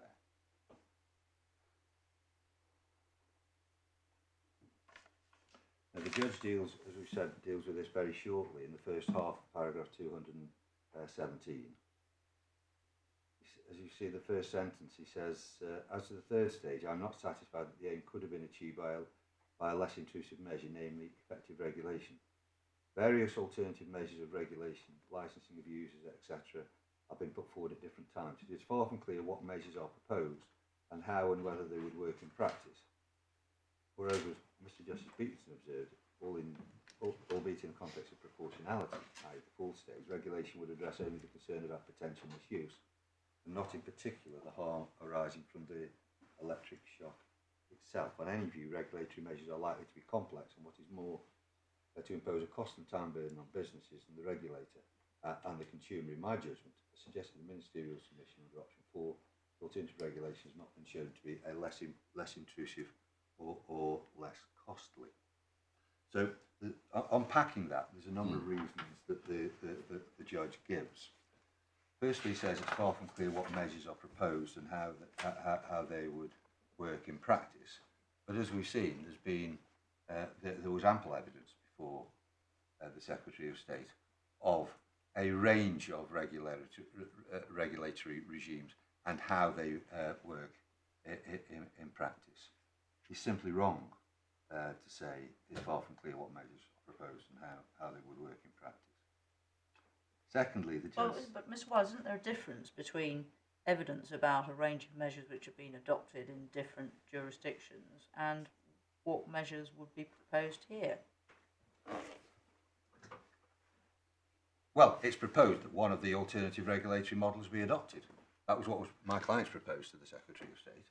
So it's not for my client to draft the regulations for the Secretary of State. Can you just give us a, don't necessarily show us it, but could you give us a reference to the alternative scheme of regulation which your clients proposed? Well, there was the three that I took the court to at the outset, if you call, my lady. There was the Dutch, the Scottish, and the Australian, Victoria and Australia. No, that's evidence of what's going on in other jurisdictions. Were your clients saying to the Secretary of State, well, look, you can do the footwork and find out what these people do in different jurisdictions and adopt one of those? Was that their position? Well, their position was that there should be a regulatory, there should be regulation of these e-collars, and they gave examples of regulatory regimes that they say worked well. Right, well, let me get a note of that. So their position was there should be regulation, and they gave examples. Yes. All right. And they, I don't know if your ladyship recalls, but I took you to those submissions. They're behind tab 10 of the supplementary bundle. Yeah. And I haven't got the page references to hand at the moment, but... well, don't worry, perhaps I can give you them in a moment. Yes, if you give me the page references, that's fine. But they are reasonably well set out, fairly extensively set out. I mean, if you recall, there was the 7-stage process in one of the models that was referred to, the organisation audited by the City Council and so on. And one of those was of course, the Scottish model.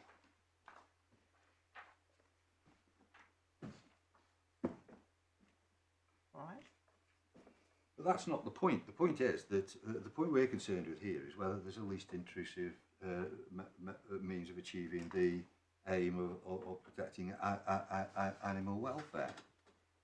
Not necessary for the court to decide which of those regimes is the least intrusive method. It's just in general terms whether there is a less intrusive means of achieving the objective. But surely you've got to identify what the less intrusive means is and whether it will achieve the objective. Yeah, that's a bare minimum. Well, we say the ECMA submission does that in fairly extensive terms. There certainly isn't a cursory examination or statement of what happens in other jurisdictions. It sets out in some detail the way in which the systems operate in those jurisdictions. And it does refer to other jurisdictions, such as New Zealand, where a similar regulatory scheme is operated.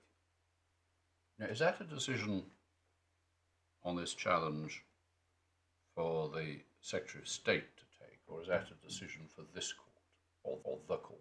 It's for this court, more. I'm coming to that in a the court. Role this court is. That's the final submission. Well, that I appreciate on stage 4, you say, but stage 3 as well. We're on stage 3 now, and you say it applies there as well. Yes.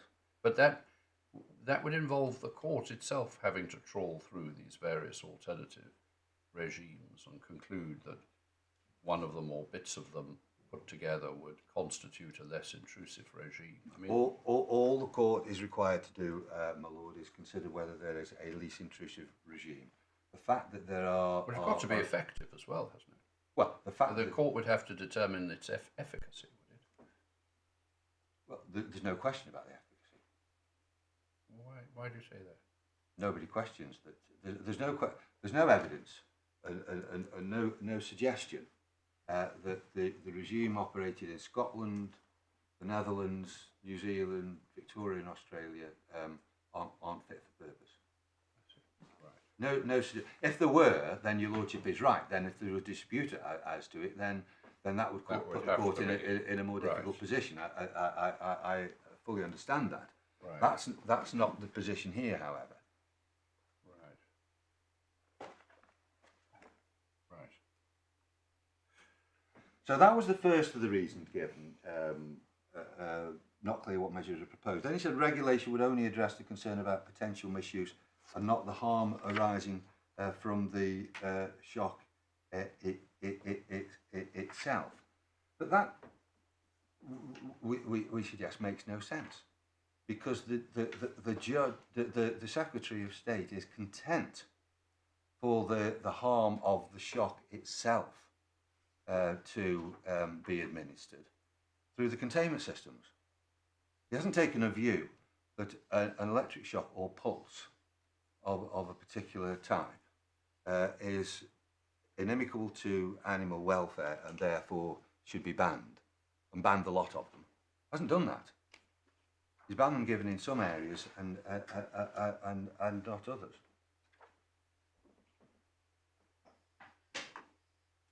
So, albeit that is correct that regulation wouldn't get rid of the harm of the shock itself, but it would correct that it could address potential misuse. But it could result. But it could, of course, properly regulated, stop the impact of the electric shock on the animal. And the last reason given by the judge was that regulation would impose a cost and time burden on the relevant regulatory body and those regulated.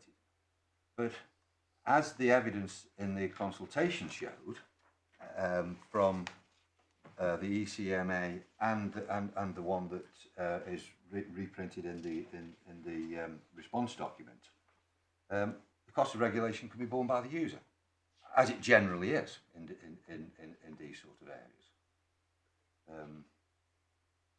One could think of many examples of that. So it could be done by, for example, by self-financing by a payment for a license, or a charge on the device, or whatever. But in any event, that's the wrong question to ask at this stage. It's not the cost. That would go to proportionality, not whether there's a less intrusive measure. The question we're concerned about is whether there's a means at this stage, is whether there's another means that would impair the right as minimally as possible. And of course, you have to recall here that we're not now concerned with just the rationality of the decision. We're concerned with the competing interests and the fundamental right. The right to respect for property, of course, being one of the fundamental rights in the Convention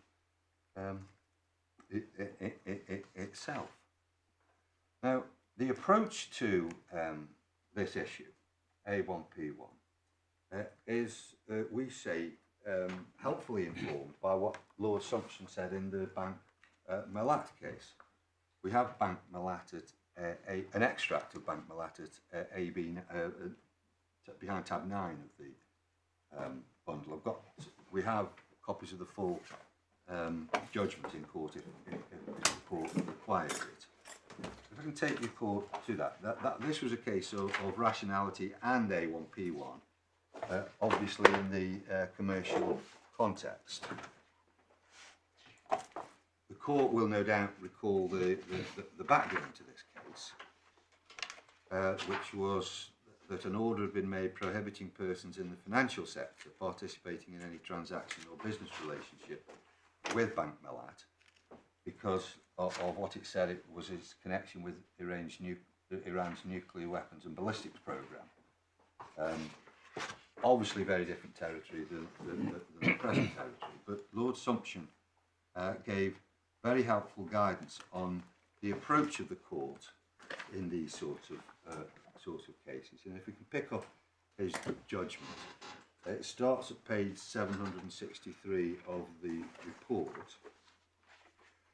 And I take the court to that because you'll see from there that Baroness Hale, Lord Kerr and Lord Clark agreed, and we also know, although it's not in the extract, that Lord Carnworth agreed, gave a one paragraph judgment at the end agreeing. So it's a majority judgment of the Supreme Court. We don't need to be concerned with the initial background to the case. If I can take the court on to page 770 of the report.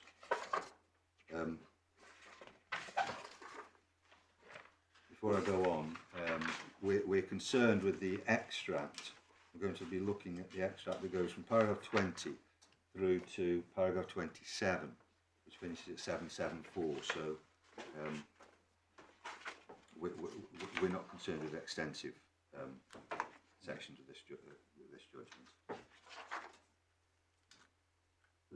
Lord Sumption says at paragraph 20, the requirements of rationality and proportionality as applied to decisions engaging the human rights of applicants inevitably overlap. And that's as true in this case as it is in the Bank Mellat case. He then goes on to cite a number of well-known cases. And then if one goes over the page, picking it up at the second line, after the reference to the Quiller case, their effect can be sufficient, the number of House of Lords and Supreme Court cases, their effect can be sufficiently summarised for present purposes by saying that the question depends, that's proportionality generally, on an exacting analysis of the factual case advanced in defence of the measure. So, exacting analysis of the factual case advanced in defence of the measure in order to determine, and then we've got the 4 points that are well trodden and well known. We're currently at the third stage, of course, whether a less intrusive measure could have been used. And then he says, if we go down a few lines, these four requirements are logically separate, but in practice they inevitably overlap because the same facts are likely to be relevant to more than one of them. And of course, in our case, the analysis of stages 3 and stages 4 inevitably overlap, albeit that they are in law discrete. And as he says, between C and D, agreeing with Lord Justice Morris K, the question is whether a less intrusive measure could have been used without unacceptably compromising the objective. Then goes on to say at 21, none of this means that the court takes over the function of the decision maker, and at F, the Treasury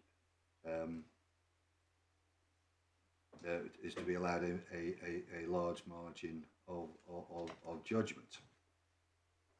But despite that, he goes on at 22 to say, nonetheless, there are, as it seems to me, two serious difficulties about the conclusions with which Mr. Justice Mitting and the Court of Appeal reached in the present case. This, of course, being an appeal from Mr. Justice Mitting and the Court of Appeal. The first is that it doesn't explain, let alone justify, the singling out of Bank Mellat. If, as one of the courts below agreed, as both of the courts below agreed, the problem is a general problem of international banking. The second is that the justification for the directive, which they have found, was not one which Minister advanced when laying the direction before Parliament, and is in some respects inconsistent with it. So,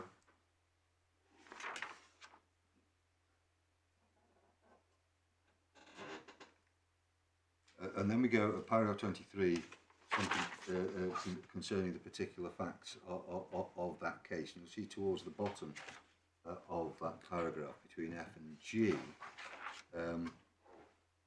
that it appears that Bank Mellat might be an unwitting and unwilling channel by which the entities directly involved in the Iranian weapons programme finance the importation of these materials. So involved, albeit unwittingly, or unwillingly. An argument, as we see at 24, accepted by the courts below. And then, importantly, if I can take the court over the page, at 25, it says this: a measure may respond to a real problem, but nevertheless be irrational or disproportionate by reason of being discriminatory in some respect, that is incapable of objective justification. So the order directed, what he's saying there is that the order directed at Bank Mellat may respond to a real problem, i.e. being used as a conduit for the Iranian arms programme, but it nevertheless may be irrational or disproportionate by reason of being discriminatory.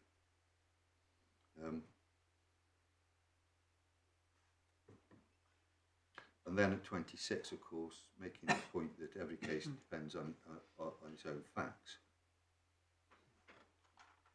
and comparing with the Belmarsh case, and the Home Secretary,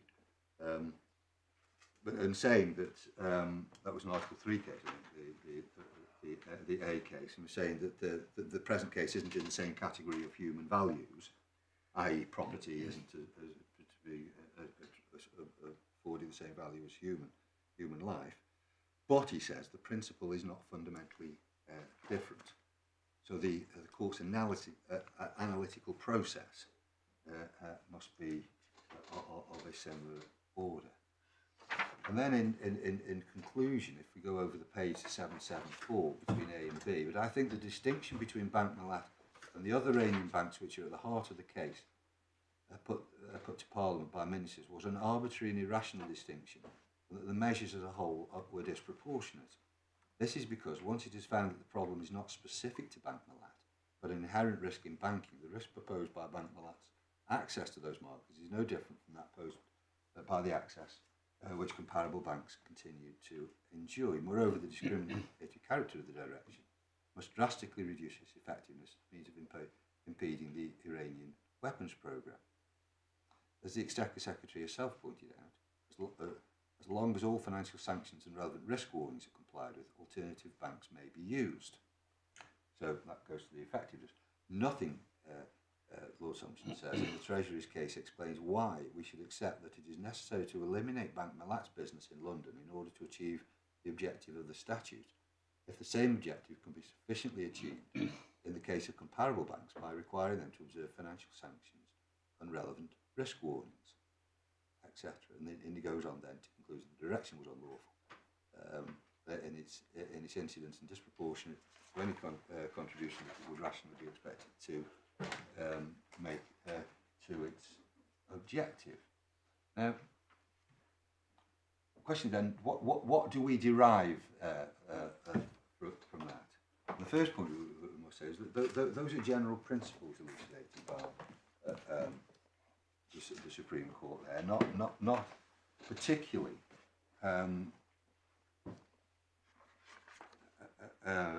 restricted to such a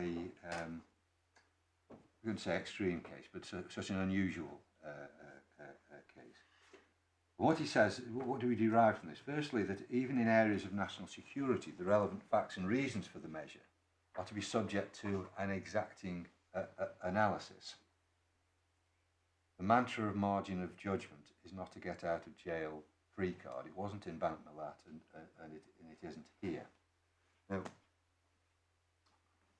on that very point, that point was considered by Mr. Justice Green, as he then was, in the British American tobacco litigation. If I can just take the quote to one paragraph of that, we've got it behind tab 13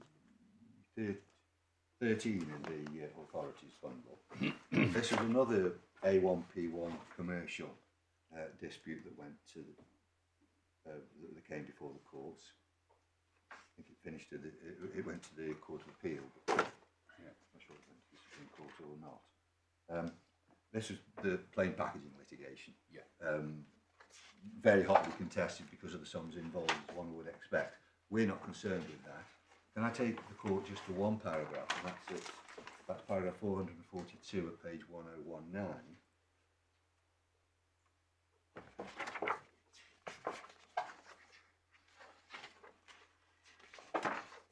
Where Mr. Justice Green considers the passages in Bank Mallat that we've just been looking at. Sorry, page 1019, my lord. 1019. It's a very long judgment.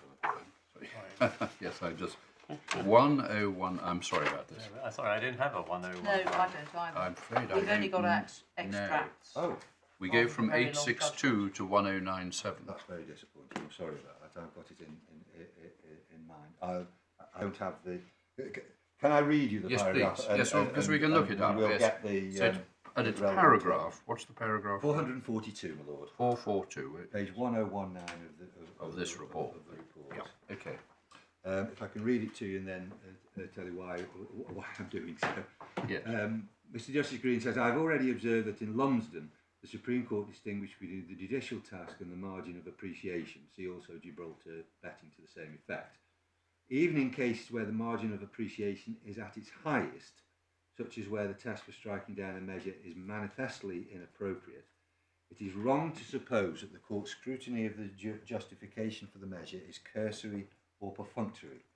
Whilst the court might be slow to substitute its own evaluative judgment for that of the primary decision maker, it will still need to consider in appropriate depth the factual foundation and reasoning underlying the proportionality of the impugned measure. In Bank Mallat, Ibid, Lord Sumption referred to an exacting analysis of the facts advanced by the state to justify the measure. Now, what Mr. Justice Green's done there, he's considered Bank Mallat, Gibraltar betting and Lumsden, and said, and this is the important bit for our purposes, it is wrong to suppose that the court scrutiny of the justification for the necessary measure is cursory or perfunctory.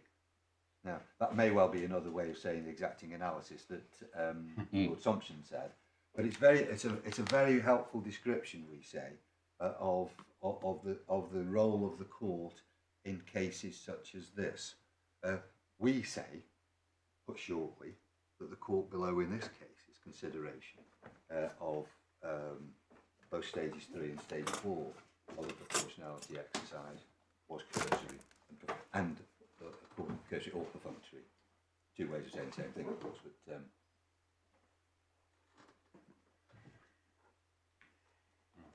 so that's the test, an exacting analysis, and it can't be just done in short order. The trouble I see, looking at paragraph 217 that the judge faced, was the one that he expresses in the third sentence, which perhaps goes back to questions you were being asked a moment ago. It's far from clear what measures are proposed and how and whether they would work in practice. Now, I mean, that was the impression the judge got at first instance. He found it difficult to grasp what these less intrusive measures would be. Well, frankly, if there's a less intrusive measure used in Scotland, which is well, I know, but he's saying part of the UK. Well, is that how the case was put to him below? Look at what they've done in Scotland. We recommend, we submit that that the Scottish approach should be adopted. Is that how it was put? No, well, the way it was put was that there's an alternative regulatory model. There's a number of alternative regulatory models that could achieve the same objective. He had to go through each of them and work out whether they would. No. All he had to decide was whether, in principle, one of those a regulatory model would have been a less intrusive. But he's got to decide whether it would work, hasn't he? He's got to decide whether it would work. Well, there's no suggestion it doesn't work. He would only have to decide. I don't know. He would only have to. He doesn't even know what they are. He says it's far from clear what measures are proposed, and how and whether they would work in practice. Well, it's not. I mean, he's wrong about that. It's not for a party to the litigation to write the write any alternative. Well, who is to do it? Pardon? Who is to do it? The department. So you come along and you say this breaches my human rights because you could put in place a less intrusive measure. Yes. I haven't a clue what that less intrusive Well- measure is, but you must write it. Well, with respect, my lord, that's not the No, case. well, but that in a sense is That's taken not- to an absurd. You- So you- what do you it- do? But that absurd situation wouldn't be absurd in a situation where there was a dispute as to whether the regulatory models worked. But he Or- doesn't or even. where- or I where, for I example, really am the- concerned about this. The judge didn't know what he was meant to be considering. Yeah, that's what he says. It's far from clear what measures are proposed. He doesn't know what to grapple. Well, not the detail of it, no. Doesn't need You've to know. got to have He doesn't detail, need to know. haven't you? He doesn't need to know the detail. Why not? I don't understand why not. The devil is in the detail, isn't it? Well, it may well be in the detail, but it may well have been in the detail in Scotland, the Netherlands, and New Zealand, and Australia, and wherever else. The point is that there's no dispute that those regulations are effective. There's no dispute. If there had been a dispute as to the effectiveness of regulation, So basically, you say, well, look, he was presented with a number of possible alternatives. yes, Any one of which would do the trick. yes, There's no dispute that they worked. He should have just grappled.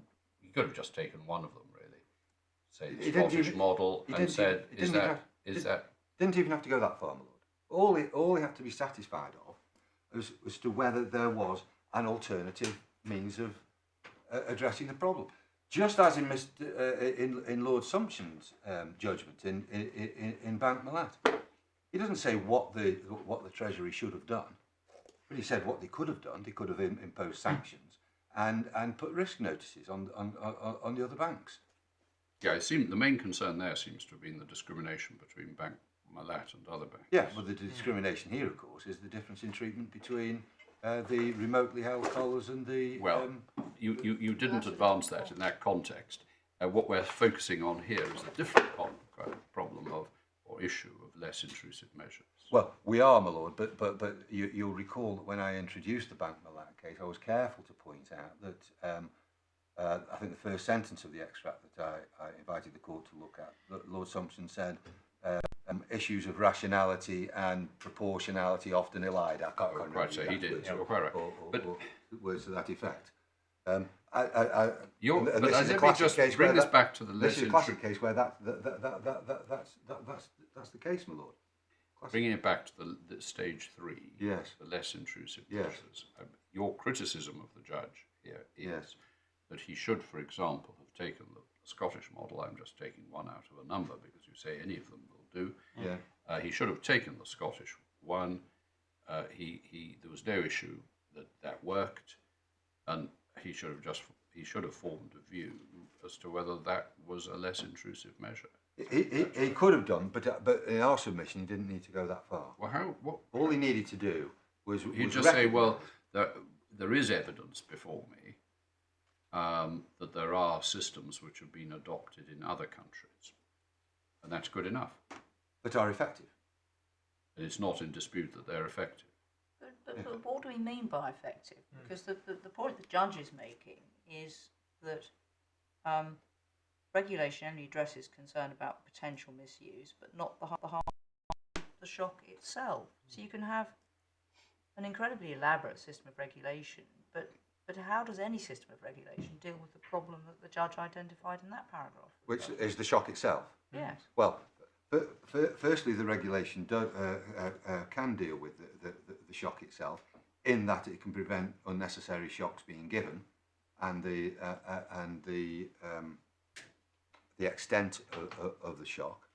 But the second point, and perhaps most compelling point, is the point that I made a few moments ago, and that is that the Secretary of State hasn't decided, as a matter of principle, that electric shocks or pulses are inimical to the welfare of animals and therefore should be banned. Otherwise, he wouldn't have permitted or made an exemption for the containment systems.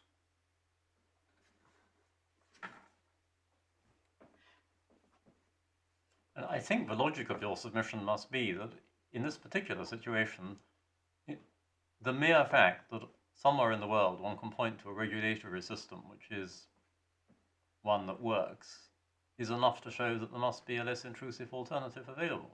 I mean, because on any view, regulation is less intrusive than a ban. Well, I'm not sure your lordship's phrase "anywhere in the world" is appropriate. I mean, we have posited examples or shown examples of similar countries with similar welfare standards. Yes. A system in yes. All right. I agree. Well, I think the point you've made your point there. Yes, I see that. Yeah. Yes. So he was wrong with respect to that. I was making submissions on what we derived from Lord Sumption's speech in Bank Malat, and the first being that the level of scrutiny that's required, and Mr. Justice Green's comment that the court can't just have a cursory or perfunctory response. The second thing that we derive from Lord Sumption is that cogent reasons need to be given for singling out one body when there's a general problem. Here, the identified problem is the administration of electric shocks or pulses to animals, of which, as we know, there's a number of ways of giving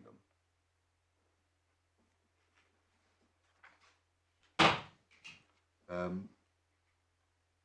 But he singled out this one particular form,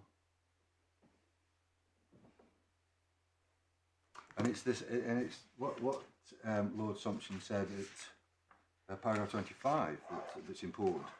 A measure may respond to a real problem, and it may be that it may be thought that the banning of remotely held electric collars is a measure that responds to a real problem. But it may nevertheless be irrational or disproportionate by reason of it being discriminatory. So, in other words, if and that's so he set that aside. He quashed that decision. The issue. But sorry, just to bring you back, what's the discrimination to which you refer here? Between the difference in treatment between the remote collars and the electric collars in the containment system. Yes, yes. Now, the difference in treatment in Bank Malat was between Bank Malat and the other 23, I think it was, of other banks that could have been used as a conduit for the Iranian arms program. So the fact that there's one body or person that is a problem in general terms doesn't mean that it's lawful to. It may mean that it's unlawful to address that particular body or person if it's disproportionate and there's others that can conduct the same mischief. Shall I put it in that way? Yes.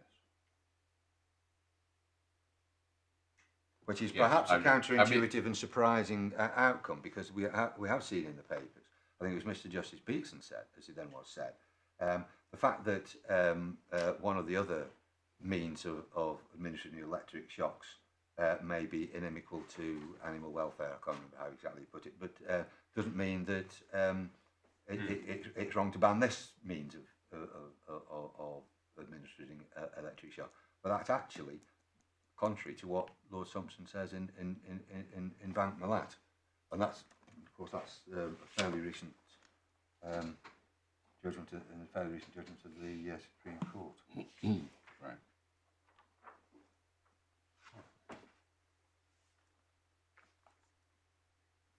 And also, picking up on my Lord's point a few moments ago, that we do derive from Bank Malat that a less intrusive measure can be achieved by regulation and enforcement action generally, rather than eliminating one business. Yeah. And he's not prescriptive. I mean, this is the point about whether the regulations, whether we have to say there is a model in a particular country that can be replicated in England and England. It's not England, Wales. It's just England, of course. Whether it's replicated in England, doesn't have to do doesn't have to do that, and that's not the approach that Lord Sumption took. So there's no rational reason provided for rejecting the regulatory model. Question with an exacting analysis is whether there is a least intrusive measure that would suffice. And on a proper detailed analysis, we say that the judge was wrong to arrive at the conclusion that he did on that point. That takes us to the third ground of appeal, which is proportionality, of course. And if I'm correct with respect to the third stage of the justification analysis, i.e. least intrusive measure, then it's not necessary to go on to the full stage. Excuse me one moment.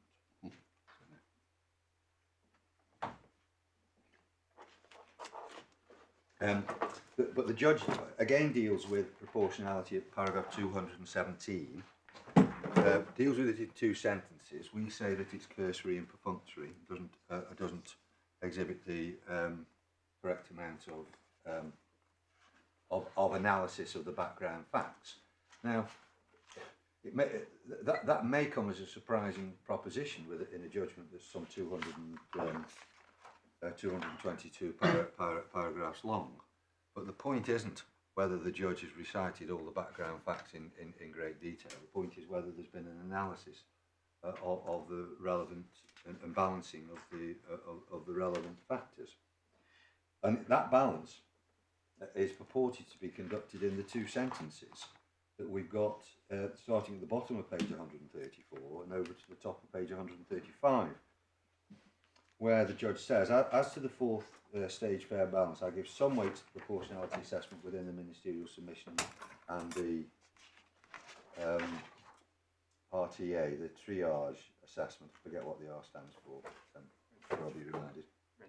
Regulatory, I'm obliged. Regulatory triage assessment. In any event, in my judgment, the burden of the ban, but excluding containment systems upon the claimants' members, is not so substantial, so excessive as to be disproportionate when set against the benefits of promoting animal welfare. And you've seen the way that we deal with that in our skeleton argument. We criticise these two sentences by saying, firstly, the first of these sentences doesn't have a discernible reason as to why the fair balance is struck in the way that it has. I give some weight to the proportionality assessment within the ministerial submission. Well, presumably those proportionality assessments were that the ban was proportionate.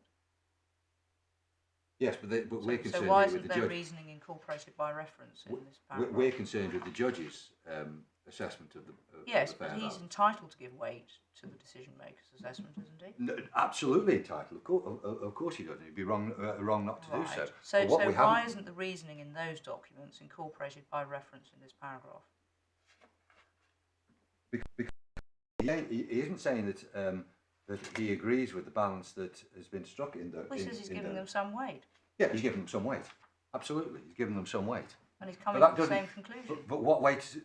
Well, with respect, those documents, the RTA, for example, that's the document that sets out the anticipated cost to business. It's not a balance. It's not a document that balances the competing interests. But it's relevant to the balance. Oh, of course, it's relevant to the balance. No, it's not suggested that it's not relevant. Not suggested at all. But there is supposed to be an exacting analysis of these factors. All he's said is effectively that he's taking those into account. Well, that's not an exacting analysis.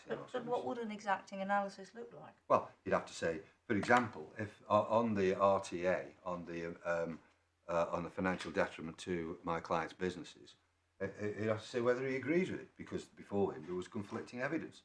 The evidence before him that actually the financial impact was far greater than the in the RTA. Well, it looks as though he's accepted the reasoning in the RTA then. Well, he's got to say why. It's not an exacting analysis of the facts. If he just says I accept one party's position. Well, one party being the person designated by Parliament to take the decision. Doesn't matter. It's just it's a balance. Can I ask you this? If regulations were made to implement this decision, Yes. they, I take it, would be by statutory instrument. Well, there's a number of ways in which regulatory regimes can be. No. placed. I mean that the proposed what the Secretary of State proposes, the ban, that would require a statutory instrument. I don't think it would be primary legislation. Perhaps my learned Yeah, friend could I- help. No, a statutory It instrument. would be statutory. I think. Yeah, that's and would right. that be subject to affirmative or negative procedure? Not sure at the moment. Might not matter too much. Well, the question I've got is this: when the ban would require parliamentary action in the sense that the regulation is laid, and if it's the affirmative procedure, it requires votes of each Yes, house, yes, and it's subject to a negative Yeah, vote live. procedure. So, at this stage, at any rate, do we not factor that in as well? That this has been democratically adopted. No, my lord. For the reasons we said earlier, that the proposed ban has had an impact on the A1P1 rights of my client in any event. No, but if the regulation, what I see, so the announcement of a decision to introduce a regulation Yes. is different from the regulation itself. Yes. So would you be challenging the regulation? Would have regulation says, my lord. Well, we assume it says what the decision says.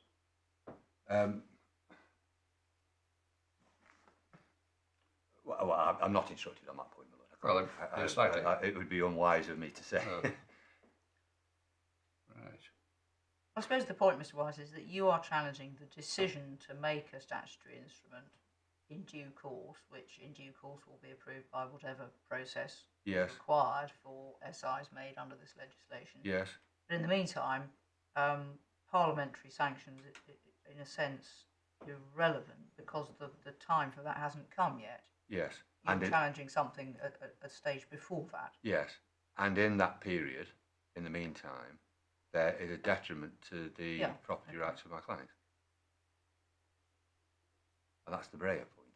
So if in due course regulations were made, a challenge to those would come up against the argument that, well, this has all been sanctioned by Parliament. Yes, that wouldn't be fatal But that to any question argument. But doesn't yet arise in this case. it doesn't arise in this case. All right. But we can't speculate. What we do know, No. and is a relevant consideration for this court. And this decision was made in August 2018, more than 2 years ago, and so far as we're aware, there's been no movement on it. So things are. Is that because of these proceedings? No. I mean, perhaps my little friend, I mean, not as far as I'm aware, not as far as my clients are aware, at any rate, my lord. So, I mean, it may well be this because leads to a rather extraordinary situation that the government would be well advised not to announce decisions of these sort until they actually lay the regulations before Parliament. Well, no, because they're obliged by statute to consult. No, that's right, but they consult, of course, and then Yes. do they have to announce a decision before they lay the regulation? Well, I think it's implicit in doing a consultation that they have to say what the outcome of the consultation is, even if I'm not sure what the exact words of the provision are. But anyway, one would, in the interest of transparency and good government, one would expect the outcome of a consultation to be openly shared with the general public. It's a very odd situation where the announcement of a decision constitutes a breach, but the making of the regulation would not be. Not necessarily. I mean, the making of the regulation may be subject. Well, it may be, but I'm saying that. But if you don't, in assessing the decision, take into account the factor that will come into play in making a regulation, you create a potential difference, don't you, between a challenge to the announcement of the decision or the decision itself, Well, there's a and a potential. challenge to the regulation. There's a potential difference, of course, in the regulation itself has parliamentary legitimacy, and that would make the. Well, I know, and the decision can't be given effect without parliamentary legitimacy. No. So why do you ignore parliamentary legitimacy when you challenge the decision? We're not ignoring parliamentary legitimacy. Well, you are, because I said to you, do you not have to take into account parliamentary legitimacy at this stage 4? And you said no, because we're not challenging the regulation. No, because there hasn't been one. Right, But we'll we're not challenging. I'm trying to get to the bottom as to whether, I mean, the decision has no effect of itself in law. Absolutely. It can only take effect if there's a regulation in law. In law. If there is a regulation, you have regard to, in assessing at any rate stage 4, the parliamentary legitimacy. It's not a trump card, but it is a factor. Yeah. Might not get passed, of course. They might lay the regulation in and not get through. Yeah. That'd be great. Yeah. So, But as Lord Dyson made clear in Breyer, the mere proposal to bring a regulation can cause economic harm to business, and that's the situation we find ourselves in at the moment, and we're concerned with whether that's justified, whether it's at stage 3 or sure, whether stage 4. I mean, in Lord Dyson's in Breyer, were they in the situation that there had been a decision but no change in the law, or was it that sort of case anyway? Certainly in the BAT case it was, my Lord. Was because it certainly was, because the judge, Mr. Justice Green as he then was, his judgment was given before the relevant regulations were passed. So that is a direct parallel. Yeah. Right. It's paragraph 1 of the judgment. I think that was why it was put in the authority letter. But I was rather more concerned with the cursory. All right. Okay. Well, thank you. Anyway, I have your. I'll only be a few more moments after lunch. All right. Process time. Right. Yes. All right. Well, we'll carry on at 2:00. Thanks very much. Court rise.